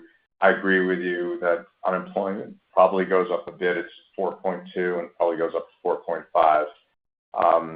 That's my own view, and I think you'll see 50 more bips of Fed rate cuts between now and year end. You can ignore all of that or do with it as you please. What that implies is much more a soft landing than anything else. It's on balance acceptable. It's not booming. It's certainly not busting. And I do think that there's some risk, which you, I think, alluded to in your question, that consumers are going to be a little more careful with their spending. And what happens when they're more careful? Well, it's not true that entertainment is countercyclical. It's not even true that entertainment is recession resistant. It is true that people still consume entertainment even in tough times. They're just going to be much more selective. So where are they going to go? They're going to go to quality. And that's a trend that's already been occurring in our business because our business is maturing. And as entertainment businesses mature, there's a flight to quality. Thankfully, we think ahead around here. And 18 years ago when we came here, we made sure that the strategy of the company was not to put out the biggest number of the releases, but rather to put out the best releases and only to put out the best releases. And then, of course, over time, when we established an ability to come out with the highest quality titles reflected in our leading Metacritic scores and in our revenues, we were able to build up our pipeline further and to diversify it further. And now we actually have an incredibly robust pipeline going forward, and one that we believe is identified by the hallmark of great quality. If we're right about that, then even in more challenging macro times, our micro behavior should be industry leading. Nice. Thank you, guys. Good luck. Yeah, cheers, Mike. Nice one. Get a microphone next time. Jesus Your next Christ. question comes from the line of Martin Yang with Oppenheimer. Please go ahead. Come on, Big Martin. Let's get amongst it. Yeah, thanks for taking my question. I want to ask about your view on the size of your addressable players versus the absolute quality you can deliver. So when it comes to new game releases, fuck off, Martin. Would you at most times sacrifice potential addressable player base to prioritize on the quality of the game, in the sense that sometimes you will want to maybe sacrifice your target narrower console or PC player base in order to deliver the quality. So that's, yeah. So just general sense on how to think about new games and the player base they will support. Is that an AI voice? I swear to God, is that ChatGPT? In general, we aim to be wherever the consumer is, and most of our releases end up on all platforms that have any kind of consumer attention. And we've announced, for example, 4 titles for Switch 2, and have supported Nintendo with new platform releases. We've supported Sony and Microsoft, who are on Steam, and numerous other digital platforms within the PC format. So I don't really think there's a trade-off between our focus on quality and how ubiquitous we are in terms of release platforms. And I don't see it that way. It is possible that our labels might stage a release so that they can focus on, for example, core console platforms. But generally speaking, in the fullness of time, our titles find their way to all the viable platforms. Got it. A quick follow-up. So you talked about meeting players where they are. I think in the past you have expressed or you view platforms like Roblox as a very low priority platform where you would put your content on.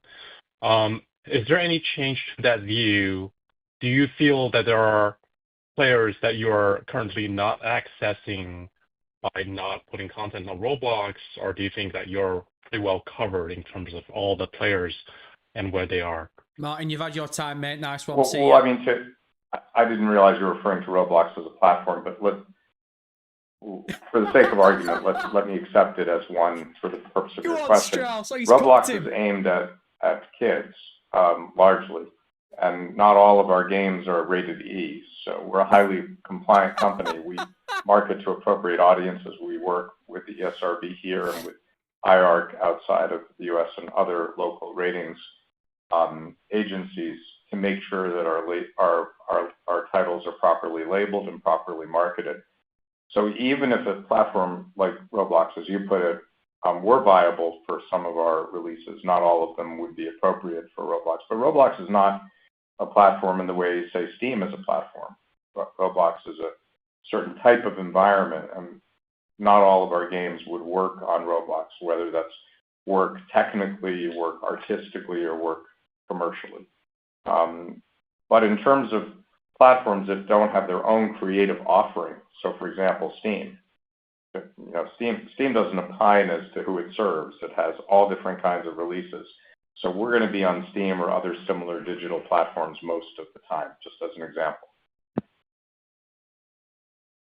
Thank you. Yeah, nice one. Peace out. That was a shit question. Again, to ask a question, press star 1 on your telephone keypad. Our next question comes from the line of Clay Griffith with MoffettNathanson. Right. Please go ahead. Clay Griffith, come on, lad. GTA 6. Let's get him up. Yes, thanks. Good afternoon. Strauss, you mentioned it in the open, but just maybe if we could get your thoughts on the court rulings specifically related to alternative app stores on Android. How do you see that progressing from here? Does it make sense to build your own app store within that environment? And then as a follow-on, what do you think it will do to sort of the user acquisition channels that had existed prior to this development? Can this affect Grand Theft? I don't know what the. It's less about user acquisition and more about user monetization, just to be clear. I think that we're going to continue to cooperate with all of the app stores. They're really important partners. And at the same time, the sort of the momentum of court rulings is in service of making sure the market is open and fair to all, as it ought to be. I've been saying for years that I believe that distribution systems in our business would move from closed to open, and the cost of distribution would decline. And we are seeing those two things happen, whether that's driven by financial necessity, whether that's driven by opportunity, whether that's driven by regulation, or whether that's driven by litigation. It's kind of unimportant to us that the movement is all in the same direction, and that direction is what's good for the consumer. What's good for the consumer is open distribution. And is that something that you see an opportunity to do yourselves, or does it make sense to partner with others? Who gives a shit? So all of the above. For example, you can buy currency on our own web stores now for most of, not all of, but most of our mobile games. I see that continuing. We have a launcher inside the Rockstar Social Club, for example. So we don't intend to integrate forward into retail distribution. We certainly don't intend to eat retail's lunch because they're valued distribution partners for us. We want to be wherever the consumer is. Where they want to go to Best Buy, they want to go to Steam, they want to go to Microsoft or Amazon. We want to be there as long as we're treated fairly. But the emphasis is on being treated fairly. And there's a distribution cost that's fair, and there's a distribution cost that is less fair. And the world seems to be moving in the direction of more fair, and the courts are helping. Sure. And then I've got a quick follow-up on NBA 2K if I can. 3 questions. Just exceptional growth there. I'm curious. I know that you had 2K24 in PlayStation Plus last year around this time. I don't know if there's any special differentiation in terms of the tiers that were available in June. But Karl, maybe if you could speak to just if there was any impact from PlayStation Plus year over year that would have contributed to growth numbers like this. This rat bastard has had 3 questions. So we do put our titles occasionally into some of the subscription services. They're great partners for us, and in many cases, they're great. We wouldn't do it unless it was a good economic deal, and the platforms wouldn't do it either. So we do take advantage of that, and it's been compelling from us from an economic standpoint. As it relates to NBA, we have done it in the past, and we don't really talk about whether we're going to do anything in the future. But when you do put something into a channel like that, it generates obviously engagement, it generates income for us, and it's something that we consider and we do if the time is right and if the math makes sense. And just to be clear, year over year, was there a meaningful delta in the way that it came to that service? A meaningful delta over what? Could someone just cut this guy off seriously? Last year. Yeah, I'm not sure I'm understanding the question. I apologize. Could you restate it one more time? Oh my God! Just throw an input at him. Yeah, just trying to understand if there was any change in the economics, the contribution from that relationship with Sony year over year that would have contributed to the exceptional growth that. I understand. Okay, I'm sorry. You were asking a very straightforward question, and I thought it was more complicated. The answer is no. Someone tell the weird uncle to just fuck off. Got it. Thanks. Great. Yeah, peace out. You had 4 questions, and they were utter shit. And with no further questions in queue, I will now turn the call back over to Strauss Zelnick for closing remarks. Oh, we're cooked. Thank you so much, everyone, for joining us today. Obviously, we're thrilled with our first quarter results, and we have great confidence for the outlook for the rest of the year. All of this is a tribute to the superb work that is done by our teams all over the world, our development teams who are the most creative and talented in business, our marketing and distribution teams who are innovative in the extreme, don't take no for an answer, and of course our business teams who work hard every day to make sure that we're highly compliant, highly organized, and highly effective. Thanks to everyone, and we wish you all a great summer. This concludes today's conference call. You may now disconnect. Please wait. The conference will begin shortly.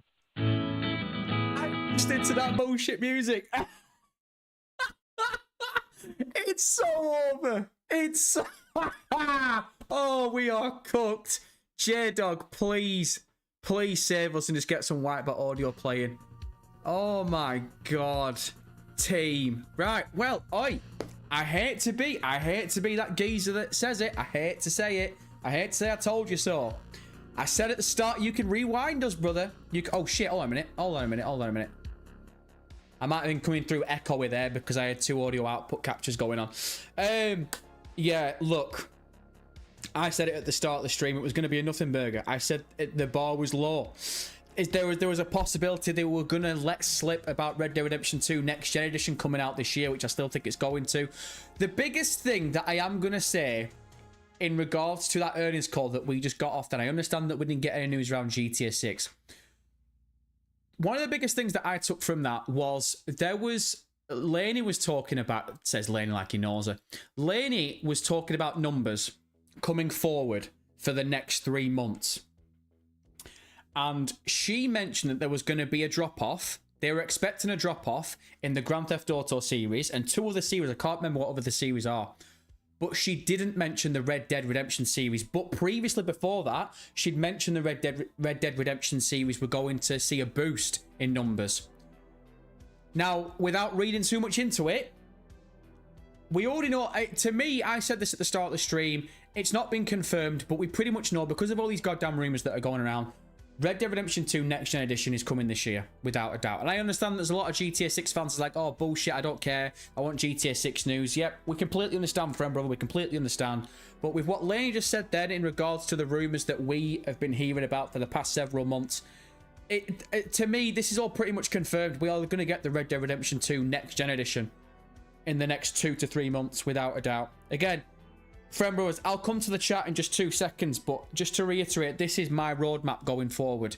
That's basically just confirmed it now from that earnings call. The roadmap is this. We're in August now. I'm saying October. I don't think they'll drop it next month. I think it'll be October now. Saying that, if they advertise Red Dead Redemption 2's Next Gen Edition in the next 2 weeks, then technically they could drop it in September. Right, well, let's say September, October, we get Red Dead Redemption 2 Next Gen Edition. 2nd week of December, we're going to get the Winter DLC, which is the Mansions DLC. Possibly Michael's attached to it, not too sure. I'm fully convinced we're going to get GTA 4's port before GTA 6 because it makes no sense dropping that within the first 2 years of GTA 6 online. So I reckon we're going to get GTA 4's port February or March, and then May. That boosts GTA 6. That boosts the GTA Plus numbers and sends us right into May for GTA 6. But again, look, the reality is we're all here for that earnings call, and that is exactly, if I'm going to be completely honest, that earnings call is exactly what I expected. We've listened to several of these earnings calls before, and that's basically what they do.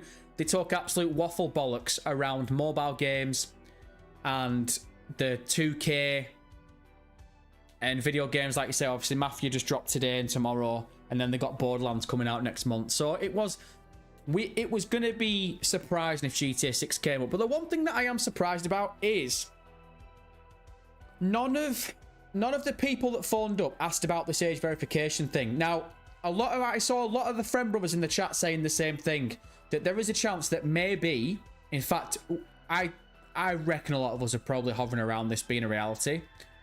They were vetted before that call, so they all probably was, maybe they all got told before that call went live, look, we're going to vet your questions, but we want no questions around the age verification thing because it's a government thing. That's got nothing to do with us. That's government putting that in, not us.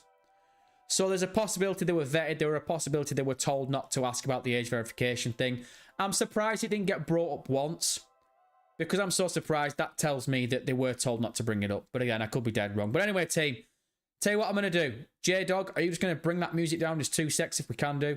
Appreciate you, Big Slice. Appreciate you, Big Slice. Right, team, what I'm going to do, you're going to give me 60 seconds. We're going to go ahead and fill up the H2O. We are going to grab a fresh bottle of Sinsamito.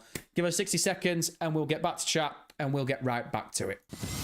The video game of the year. Roger that, Bravo Sierra. We've got some insurgents killing orphans, and they've got some nerve toxin and a nuke and a random flashback level in which JFK and Castro duke it out on the moon. Righteous Slaughter 7. Copy that, Red Leader. Call in the airstrike. Righteous Slaughter 7. The realistic art of contemporary killing. How do you kill? Rated PG. Pretty much the same as the last game. On that journey to the top, you probably had to make a few sacrifices, including long-term friendships. But in Los Santos, perception is everything, and anything can be bought. You need to make a splash at social occasions and fill your fancy new house with tons of friends. If it's a glamorous occasion, we'll provide models and movie stars. If it's a business function, we'll bring along oligarchs and senior executives.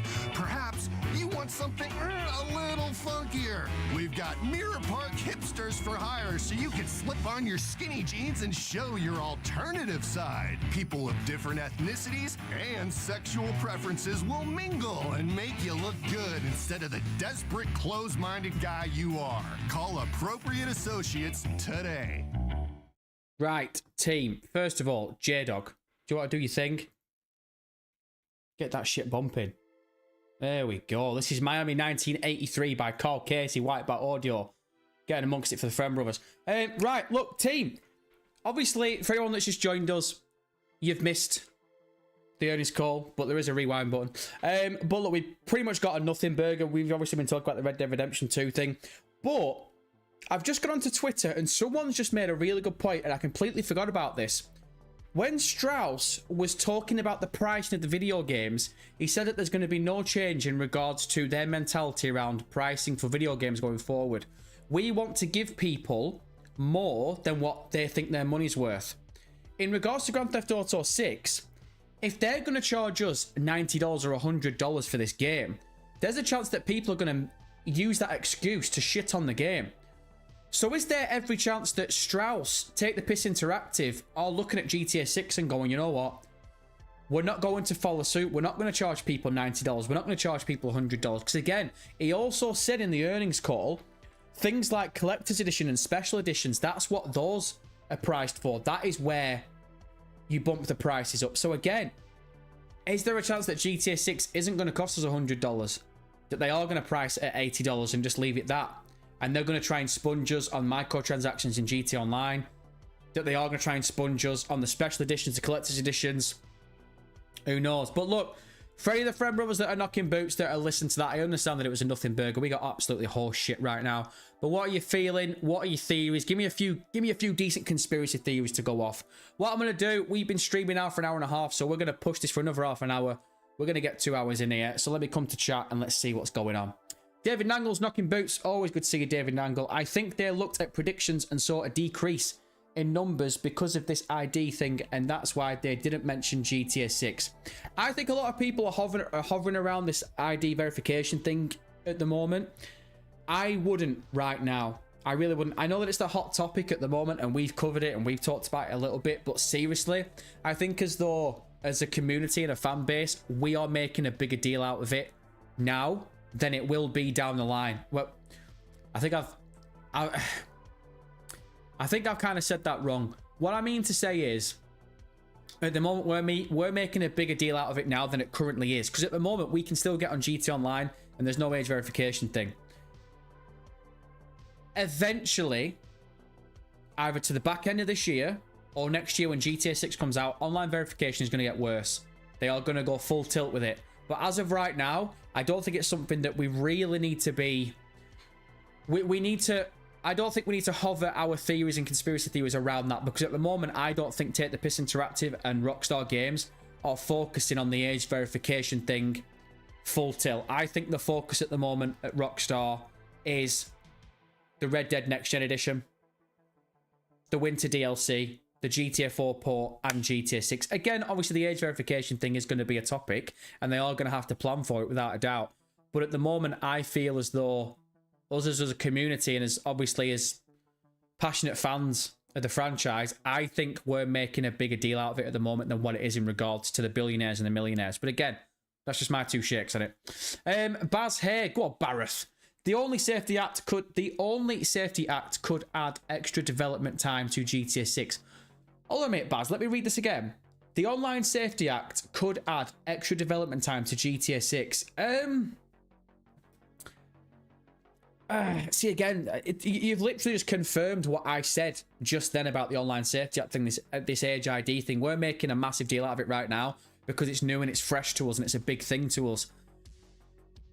I would be shocked if Grand Theft Auto 6 got delayed again and we were told the reason is because of the age verification things coming. I made a conspiracy theory last week. What if we already have seen the delay because of the age verification thing again? You don't think that the government has conversations with these billionaires and multimillionaires of these companies that make money in their country?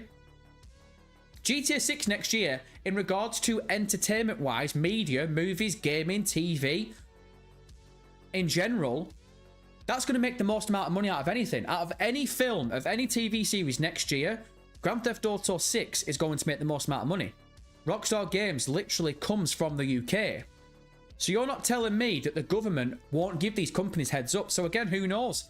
That delay we got 3 months ago, that might have been because 3 months prior, they got a heads up about this age verification thing. I don't know. I would be shocked if we get another delay and it turns out it's because of the age verification. I could be wrong, but if it is a delay around that, I can't see it being a big, hefty delay. But again, we really don't know, do we? Right, let me scroll on team. Let me catch up here because I'm falling behind a touch. Righty. They don't need to up the price realistically because of short cards. Yeah, right. Again, you make a really good point. The thing that I would say, though, is... Let's say, for example, you are Strauss or you are like one of these billionaires at these companies and you see Mario Kart World set records at $80 digital. Not hard copy, $80 digital. Would you not, as a bit of a scumbag, be sat there and going, well, if they can get that and break records for Mario Kart, we can charge $90 for GTA 6. People complain about it, but they're still going to pay it.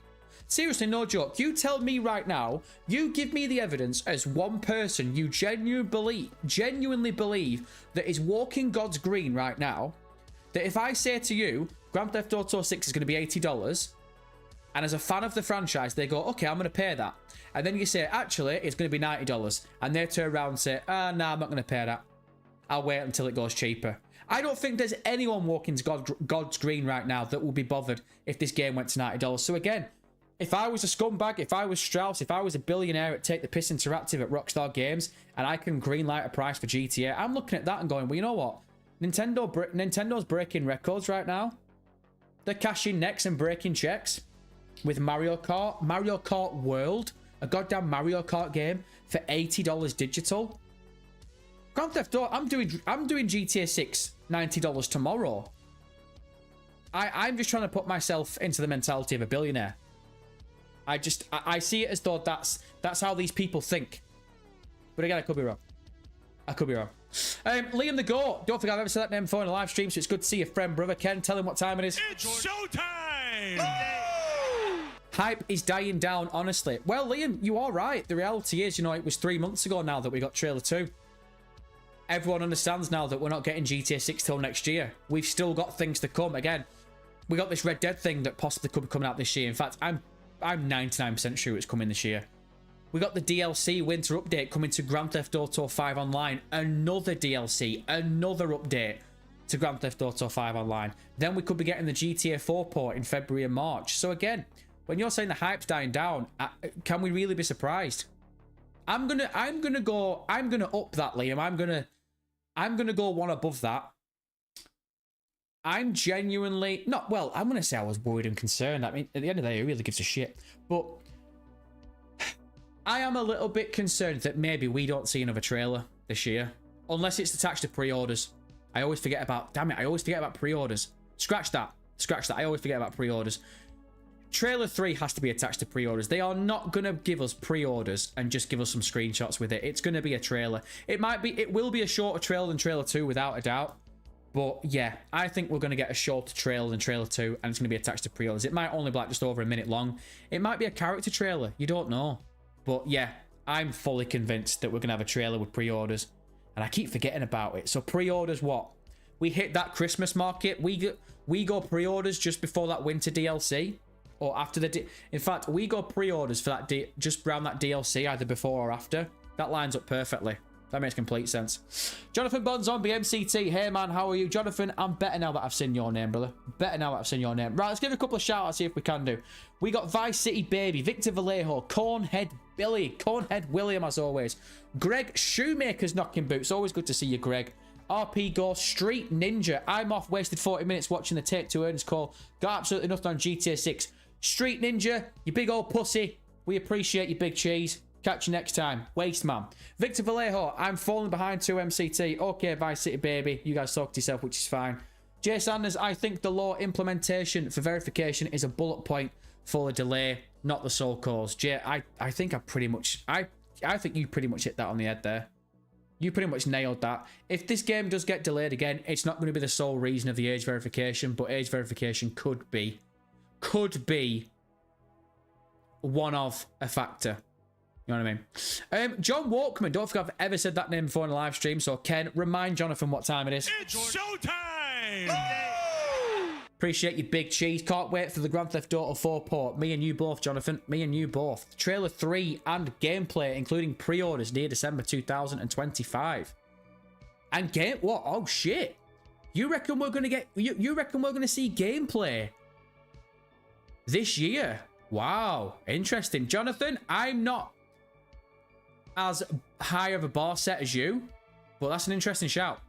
That's an interesting shout. That's a good question, actually, team. Friend brothers, what is your... I've said my roadmap a couple of times tonight. What is your roadmap in regards to GTA 6? In regards to Red Dead Redemption 2 Next Gen Edition, the Winter DLC. I mean, there's no point saying where you think the Winter DLC is, because every time the Winter DLC comes out, it always comes out the second week of December, so you don't need to answer that. But in regards to Red Dead Redemption 2 Next Gen Edition, the GTA 4 updated port, and Grand Theft Auto 6, do you think, first of all, we're going to get a GTA 4 port in the next 9 months? And do you think GTA 6 is coming in May, or do you think it's going to get delayed again? I need some answers. I need some good theories. I need some good theories. I need them tonight. Right, let's give a couple more shout outs. Who else we got? Victor Vallejo, RP Ghost, Jay Sanders, Vice City Baby, Super Craven, Poxy Bear. Good to see you, Poxy Bear. Jay Sanders, Trailer 3, February. Write that down. Wow, Jay, you honestly think that they're not dropping another trailer? Right. Jay, my question to you then is, well, what about pre-orders? Do you think they are going to completely avoid the Christmas market for pre-orders? I don't think that makes sense. I was saying a while back, I still am convinced. I've convinced myself about this for 3 months now. I'm still convinced the May release date doesn't make sense. I thought the Christmas release date made a lot more sense. But if you're saying that they are going to greenlight pre-orders around the Christmas market, that kind of makes a bit more sense to me. So, Jay, you honestly don't think that we're going to get... Or do you think we're going to get pre-orders of the Christmas market, but Trailer 3's not coming with it? You think Trailer 3's coming next year? That's interesting. Poxy Bear. Poxy Bear. They know... Oh, does a Poxy Bear shit in the woods? Maybe. They know that so many casuals and people who have never played Grand Theft Auto before are excited for GTA 6. There's no reason to go above $80. They may shock and stay at $70. Oh, Poxy Bear, it's a good shout. They might stay at $70. I don't think... I'm definitely not hovering around $70. Again, I just see it as... Man, imagine if we live in a timeline where Mario Kart World costs more than Grand Theft Auto 6. Imagine that. Like, again, I understand the mentality around that, but surely there is a line where you're looking at that and going, how much money do we lose or stand to lose if we don't at least hit a minimum of $80? I think I'd love to see it. I'd love Rockstar to turn around and go, oh, screw Nintendo. Oh, fuck them Chiefs. We're going $70. I'd love that. But I'm also a realist in 2025. I see it for what it is. I call it how it is. I think these billionaires that are greenlighting these prices and are greenlighting these release dates, I'm fully convinced minimum GTA 6 is going to be $80. But again, I'm going to be one of those chiefs that are going to sit here and not really shit on Rockstar for that, because they've spent... If this game really has cost the best part of $2 billion to make, I'm not sat here going, well, this game should be $70 then. Like, no, screw that. You charge what you want. You know what I mean? That's probably going to trigger a few people, but you know what? You can hook her up and kiss it. AM, don't think I've said that name before in a live stream, so Ken, go off your fat ass and tell him what time it is. It's showtime! Appreciate you, AM. GTA Online will be Los Santos and Leonida, and they will probably charge microtransactions or a pass to go back. Oh, shit. AM, oh, let me read this again. Grand Theft Auto Online will be Los Santos and Leonida, and they will charge microtransactions or a pass to go back. Wow. Oi. That's a theory I've not come across ever. You honestly think that... So the map that we've got now in GTA 5 and the map we're going to get in GTA 6 being Los Santos and Leonida, you think both are going to be playable and they are going to charge you to be able to go back to Los Santos' map through Grand Theft Auto 6? Fuck, man, that's an interesting theory. The only thing I'd say around that is how would they make it work around the engine, the graphics, and the mechanics? Because the graphics and the mechanics are going to be completely different in Grand Theft Auto 6's engine in comparison to GTA 5's engine, right? So they would have had to rescale all of GTA 5's online. Am I right in saying that? Everything in regards to the online map that we have now in GTA 5 would have to be completely scaled to exactly how it is in GTA 6. Is that right? Because surely you'd be taking your character. So what happens to your character when they go into the GTA 5? Because if they don't scale it, what, your character then goes to the nightmare face grab? Like, what? How does that transition? But I love the theory. I love that theory. Actually, saying that, no, I don't. Do I really want to play? Do I really want to sign up for a battle pass to be able to go back and forth from Los Santos and Leonida? Screw that. Oh, I've been rocking with Grand Theft Auto since day one. I should get a loyalty bonus. You want to go to Los Santos from Leonida? Free air miles, MCT. Free air miles. Victor Vallejo, MCT, I know you're ignoring me on purpose. Victor, I'm not ignoring anyone, brother. I'm getting lit up like the 4th of July every single goddamn time. We can't say thank you enough. We've got over 100 friend brothers knocking boots today on this live stream. I'm not ignoring anyone, Chief. I'm trying to get amongst it best I can do. Baz, hey, Sony would want pre-orders during the festive period as well. Yeah, again, Baz, that's the mentality I'm rocking with at the moment. Because Grand Theft Auto 6 isn't coming out this year, they want something around the Christmas market. Again, the winter DLC is always going to come out in December no matter what. But they are going to want something around Christmas. Again, if they are not going to do pre-orders this year, then Red Dead Redemption 2 Next Gen Edition is going to come out closer to Christmas. There is no way, with the IPs that they possibly could be dropping in the next 9 months, there is no way they miss that Christmas market. Not a chance. Not a chance. I'm not having it at all. Amor with a 2. Appreciate you, Amor. Ken, tell him what time it is. It's showtime! What does Sam Houser do at Rockstar? How much input has he got? Amor, that's a really good question. And unfortunately, MCT is not the friend brother that has the answers. I'm going to have to... You know what? I've got him on speed dial. So I'll pop up to him after this and ask him what the crack is nowadays. Again, from the outside looking in, from someone who is far outside of Rockstar looking in, I know as much as you do, Amor, and my honest opinion as a fan of the franchise is I think Sam Houser is probably invested in the mechanics of Grand Theft Auto, as in the story and the campaign and the storytelling and the writing. But I think now there's so many different teams in regards to Rockstar. I don't think it's just the Houser, but obviously Dan Houser isn't there anymore. But I don't think it's like the Houser brothers, Sam Houser. I don't think it's how it used to be structured. I think it's completely different. And I think now it's different groups and different teams that lead different things. So I don't know. I'd love to say that Sam Houser is on top of the story mode, on top of the campaign.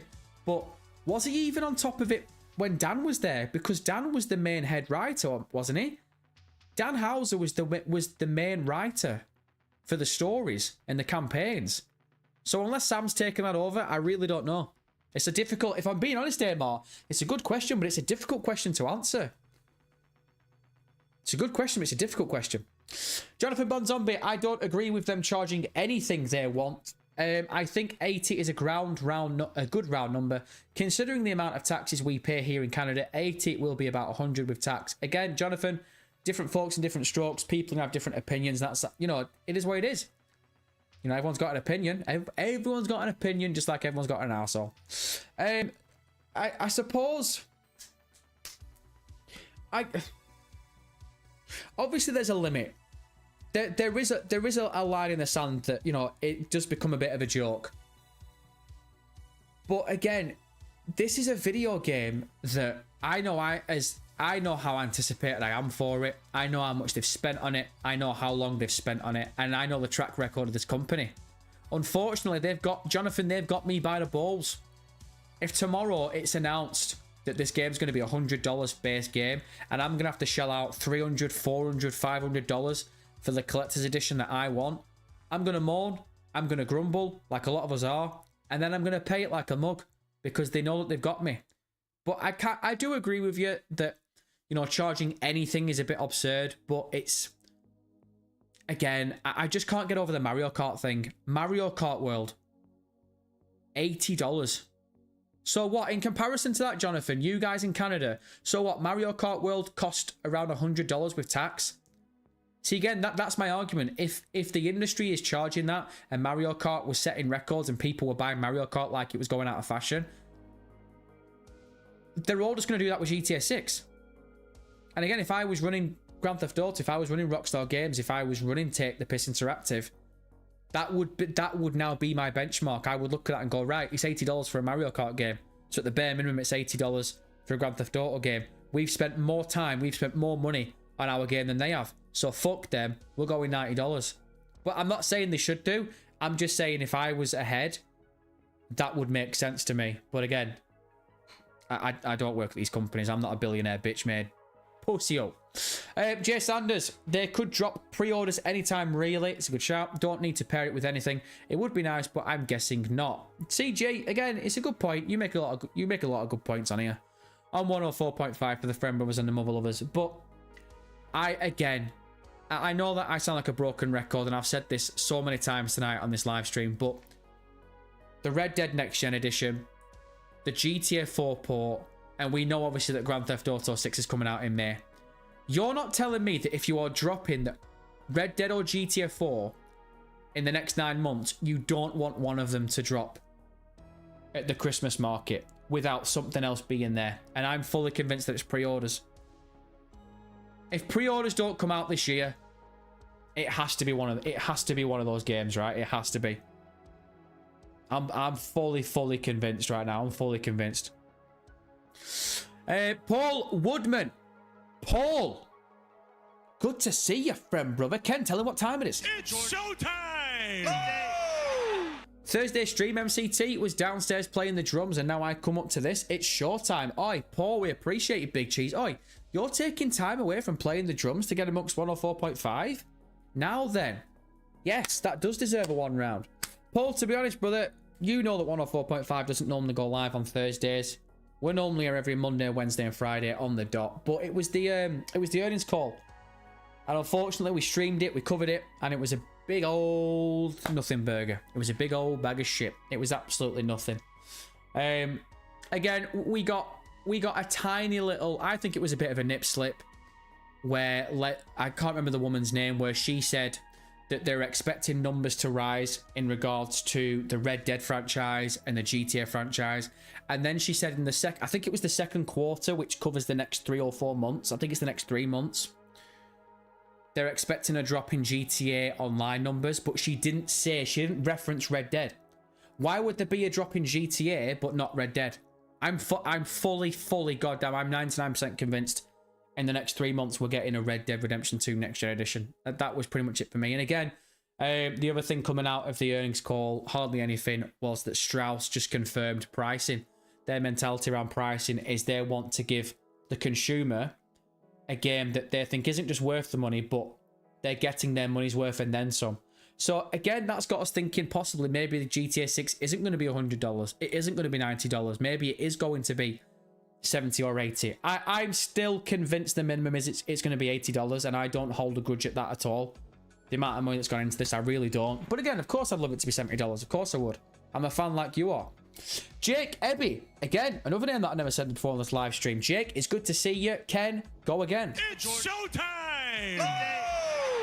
Think about COD, that all the COD games are in the one app on console anyway. Jake, you've given me a massive brain aneurysm reading that shit. What is this? Think about COD. All the COD games are in the one app on consoles anyway. Jake, brother, that's gone right over my head. But nevertheless, we appreciate you knocking boots.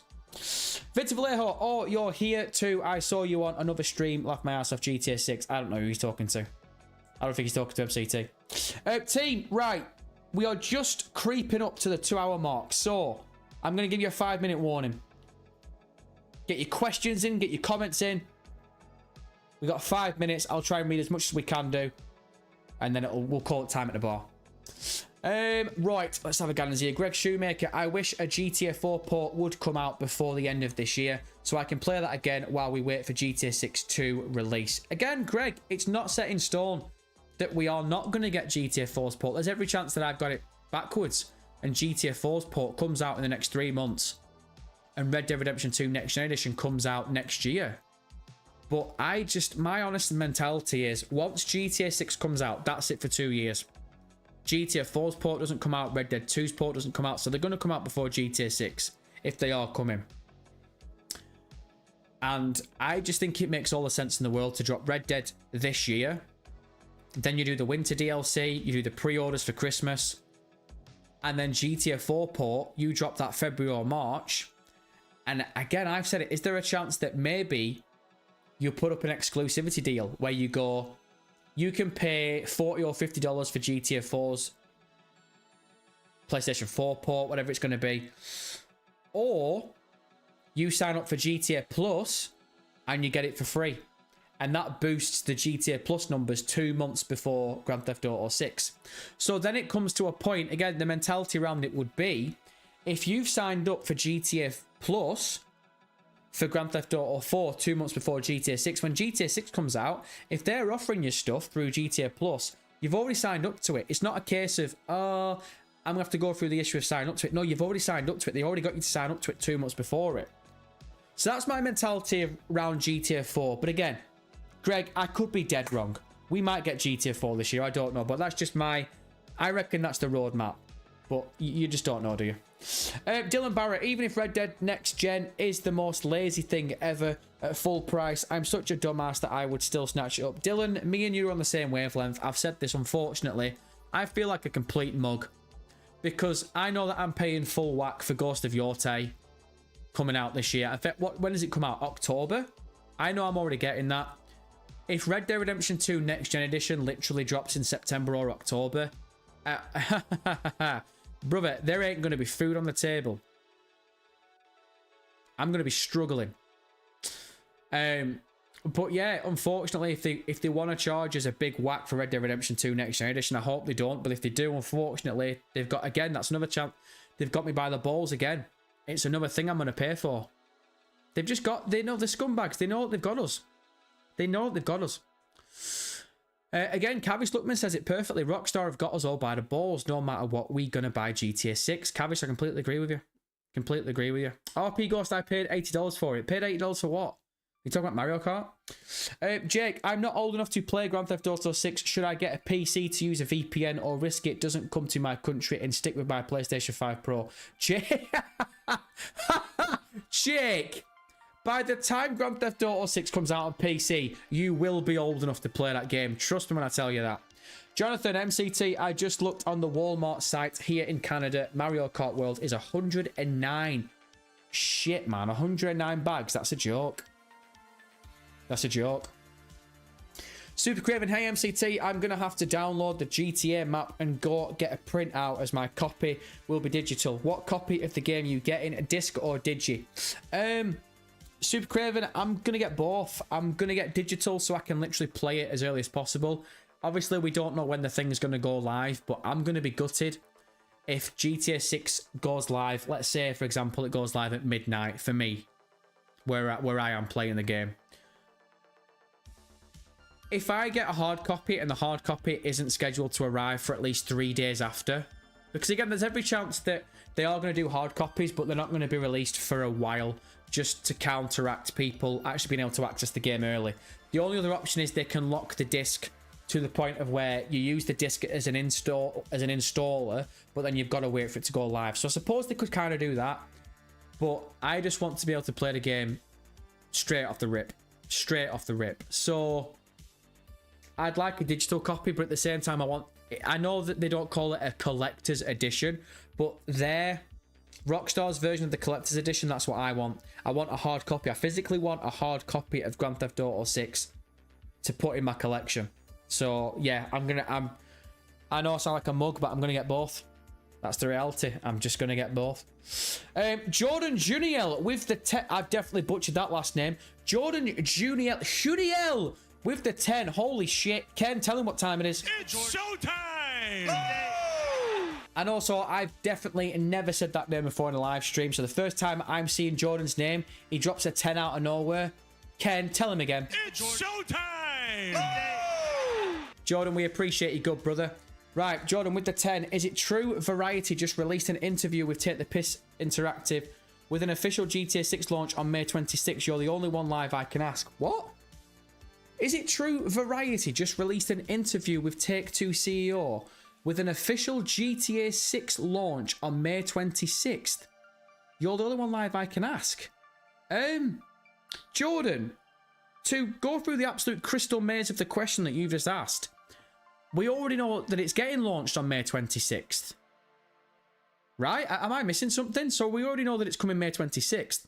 And in regards to Variety releasing an interview, we've just covered the earnings call. So unless the interview was previously... Again, Jordan, we appreciate you dropping a 10, good brother, but all I'm going to do is the exact same thing that you probably could have done yourself, and I'm just going to Google Variety and see what they've dropped recently. Variety, top story. It's not GTA 6. Sam Nivola breaks out. Who the hell's that? Ryan Reynolds, Taylor Sheridan, and John Krasinski among hitmakers Paramount, Skydance, blah, blah, blah. Kelly Clarkson, Gianna Canalo, Goosebumps. Goosebumps got cancelled. Gutted. I can't see anything around any interviews, brother, around Strauss or Take-Two or anything. If that's what you're asking, Jordan, again, like I said, we've just covered the earnings call, unless you're talking about that, but I can't find anything in regards to an interview. If there is some form of like random ass interview that Variety have just dropped, I can't see it, brother. I can't see it. Again, just quickly going through Twitter just to double check. Again, brother, we appreciate that 10. And I'm just trying to do due diligence to it. On their Twitter, what's the latest? They've got Rosie O'Donnell fears The View, couldn't give a shit. Chimp Crazy, some lady, Rachel Bloom, Galeka, Sam Navola, Ryan Reynolds, Lionsgate, Disney and Lucasfilm. Oh, here we go. An hour ago. Oh, yeah. Hey, you might be on something. Take-Two Interactive, owner of GTA maker Rockstar Games, weighs on GTA 6 pricing. Our goal... Oh, right. Okay. Jordan. I think I might have found what you're talking about here. So I'll read the tweet that I think Jordan's kind of leaning towards. Our goal always is to deliver more value than what we charge, so we've had variable pricing at the company forever. As you know, the approach of the industry is to launch at premium price, sometimes with special editions and overtime, typically to reduce the price to enhance the overall size of the market. We do the very same thing. Yeah, Jordan, we covered that.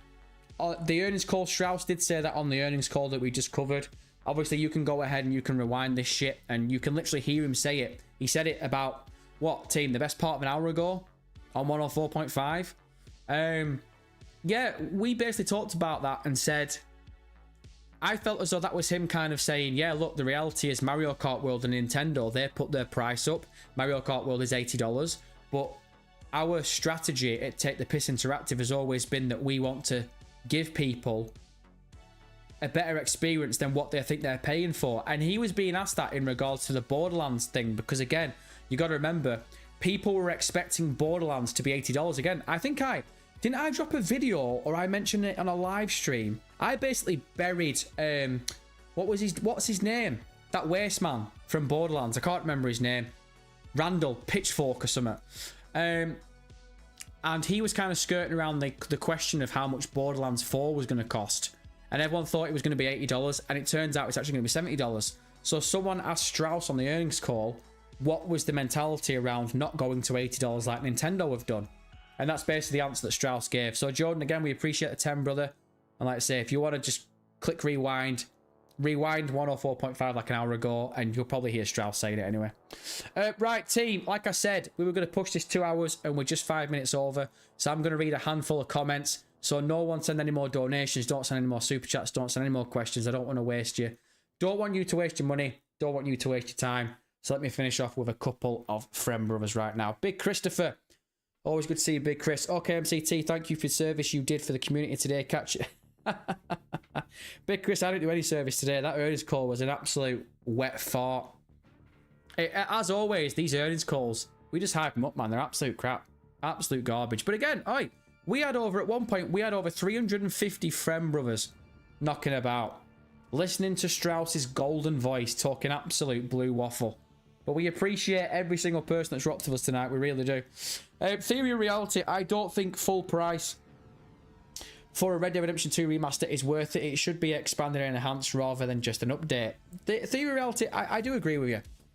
I don't think they should be charging full price. And I don't think they are going to charge full price. But I'd be shocked if they just see it as an update to Red Dead Redemption 2. I think, unfortunately, they are going to charge us at least like maybe $40 or $50. Because if I remember right, yeah, they charged us for the Red Dead Redemption port, didn't they? That they dropped a couple of years ago. Do you know the updated port that we got for Red Dead Redemption? So I think they're going to charge us again. But again, as a fan, I'd love not to. I'd love for it to be free, but I can't see it being. I would like it to be. 6-4, don't forget I said that name before on a live stream. So Ken, maybe for the one final time tonight, tell 6-4 and remind 6-4 what time it is. It's showtime! Appreciate you, Big Cheese. They should have used the Rockstar social site for too younger age verification. What the hell is too younger? That's gone right over my head. They should have used the Rockstar socials for, for the age verification. Rockstar social site. Yeah, look, 6-4. I'm gonna say this. In regards to age verification, it shouldn't be coming down to Rockstar. Rockstar shouldn't have to be verifying people's age. That should be done from the stores that are selling the game first. It's not Rockstar's problem if the store sells the game. Again, look, I'll use the exact same example that I used last week when we were talking about the age verification thing. It wasn't on Rockstar 20 years ago, when you went into Game, or you went into Game Station, or you went into wherever you were buying Grand Theft Auto, and you bought Vice City or San Andreas, it wasn't down to Rockstar if some pimple nerd behind the counter sold you the contraband. At the end of the day, if they asked you for a parent because the parent needs to buy the game, again, that's not down to Rockstar. Rockstar have sold that game or given that game to these distributors. And it's exactly the same now. Rockstar shouldn't have to be grilling us and asking us for identification to play their game. It should be before we buy the game, when it comes down to the PlayStation Store or the Microsoft Store or Steam when it comes out on PC, that's where the age verification should be. Once you've purchased the game, that's it. You shouldn't have to verify your age again. I think that's the line where it's bullshit for me personally. Right, let's have a couple of more. Let's have a couple of more, shall we? Let's read a couple more before it ends. Josiah. I'm going to call you Joseph. No, I'm not. I'm going to call you Big J. Big J, what's up, MCT in chat? Jay, unfortunately, you've come right at the end, but we appreciate you knocking boots. In fact, Ken, give him a little tickle. It's showtime! Appreciate you, good brother. Greg Shoemaker, it's funny every time I hear you call them Take the Piss Too Interactive. I like it when I hear you say that. Greg, it sounds like I'm giving you a little bit of ASMR soft core here, brother. I don't think I'm ever going to say that again. Jay Sanders, Variety covered the earnings call and parrot points from it today. Yeah, Jay Sanders, I think you've nailed it there. Variety basically have just covered over what we just went over an hour ago with the earnings call. And I'll end it on this from Jake. Imagine years of hype and the game is shit and Mario Kart is better. Jake, I cannot believe you just put that out into the universe, you piece of shit. Are you really seriously telling me right now that you are trying to manifest that right now? I'm not about that. And again, look, I've still not played Mario Kart World yet. Still not played it. I've still not got a Nintendo Switch 2 yet. I'm going to have to go and get amongst it at some point. I think I've stood my ground long enough. Right, team, I'm going to leave it there. So now I am officially covering up the chat. So please, like I said before, don't send any more donations. Don't send any more super chats. Don't ask any more questions. Because I do not want you to waste your time, money, and effort. Right, team, so as always, we can't say thank you enough. Again, at one point, we were rocking with over 350 friend brothers tonight. Can't say thank you enough. Appreciate every single person that's rocked with us tonight. Again, for this special 104.5, we don't normally go live on Thursday. It's normally Monday, Wednesday, and Friday. So, speaking of Fridays, yes, 104.5, as always, we'll be back live tomorrow. So, keep your eyes peeled, keep your ears to the ground, but more importantly, you stay safe on those streets, you little punks. You stay safe on those streets, you rat bastards. I was going to say what's coming tomorrow, but literally, other than a live stream, it'll probably just be another TikTok and short. So again, if you don't follow us on TikTok, go ahead. You are more than welcome to follow us on TikTok. But the majority of the time, everything that we post on TikTok, we post on YouTube Shorts anyway. So keep your eyes peeled because there'll be one of them coming tomorrow. But yeah, we will see you bright and early for 104.5 Radio MCT tomorrow. As always, friend brothers, you stay safe on them streets, and I'll catch you tomorrow. Peace.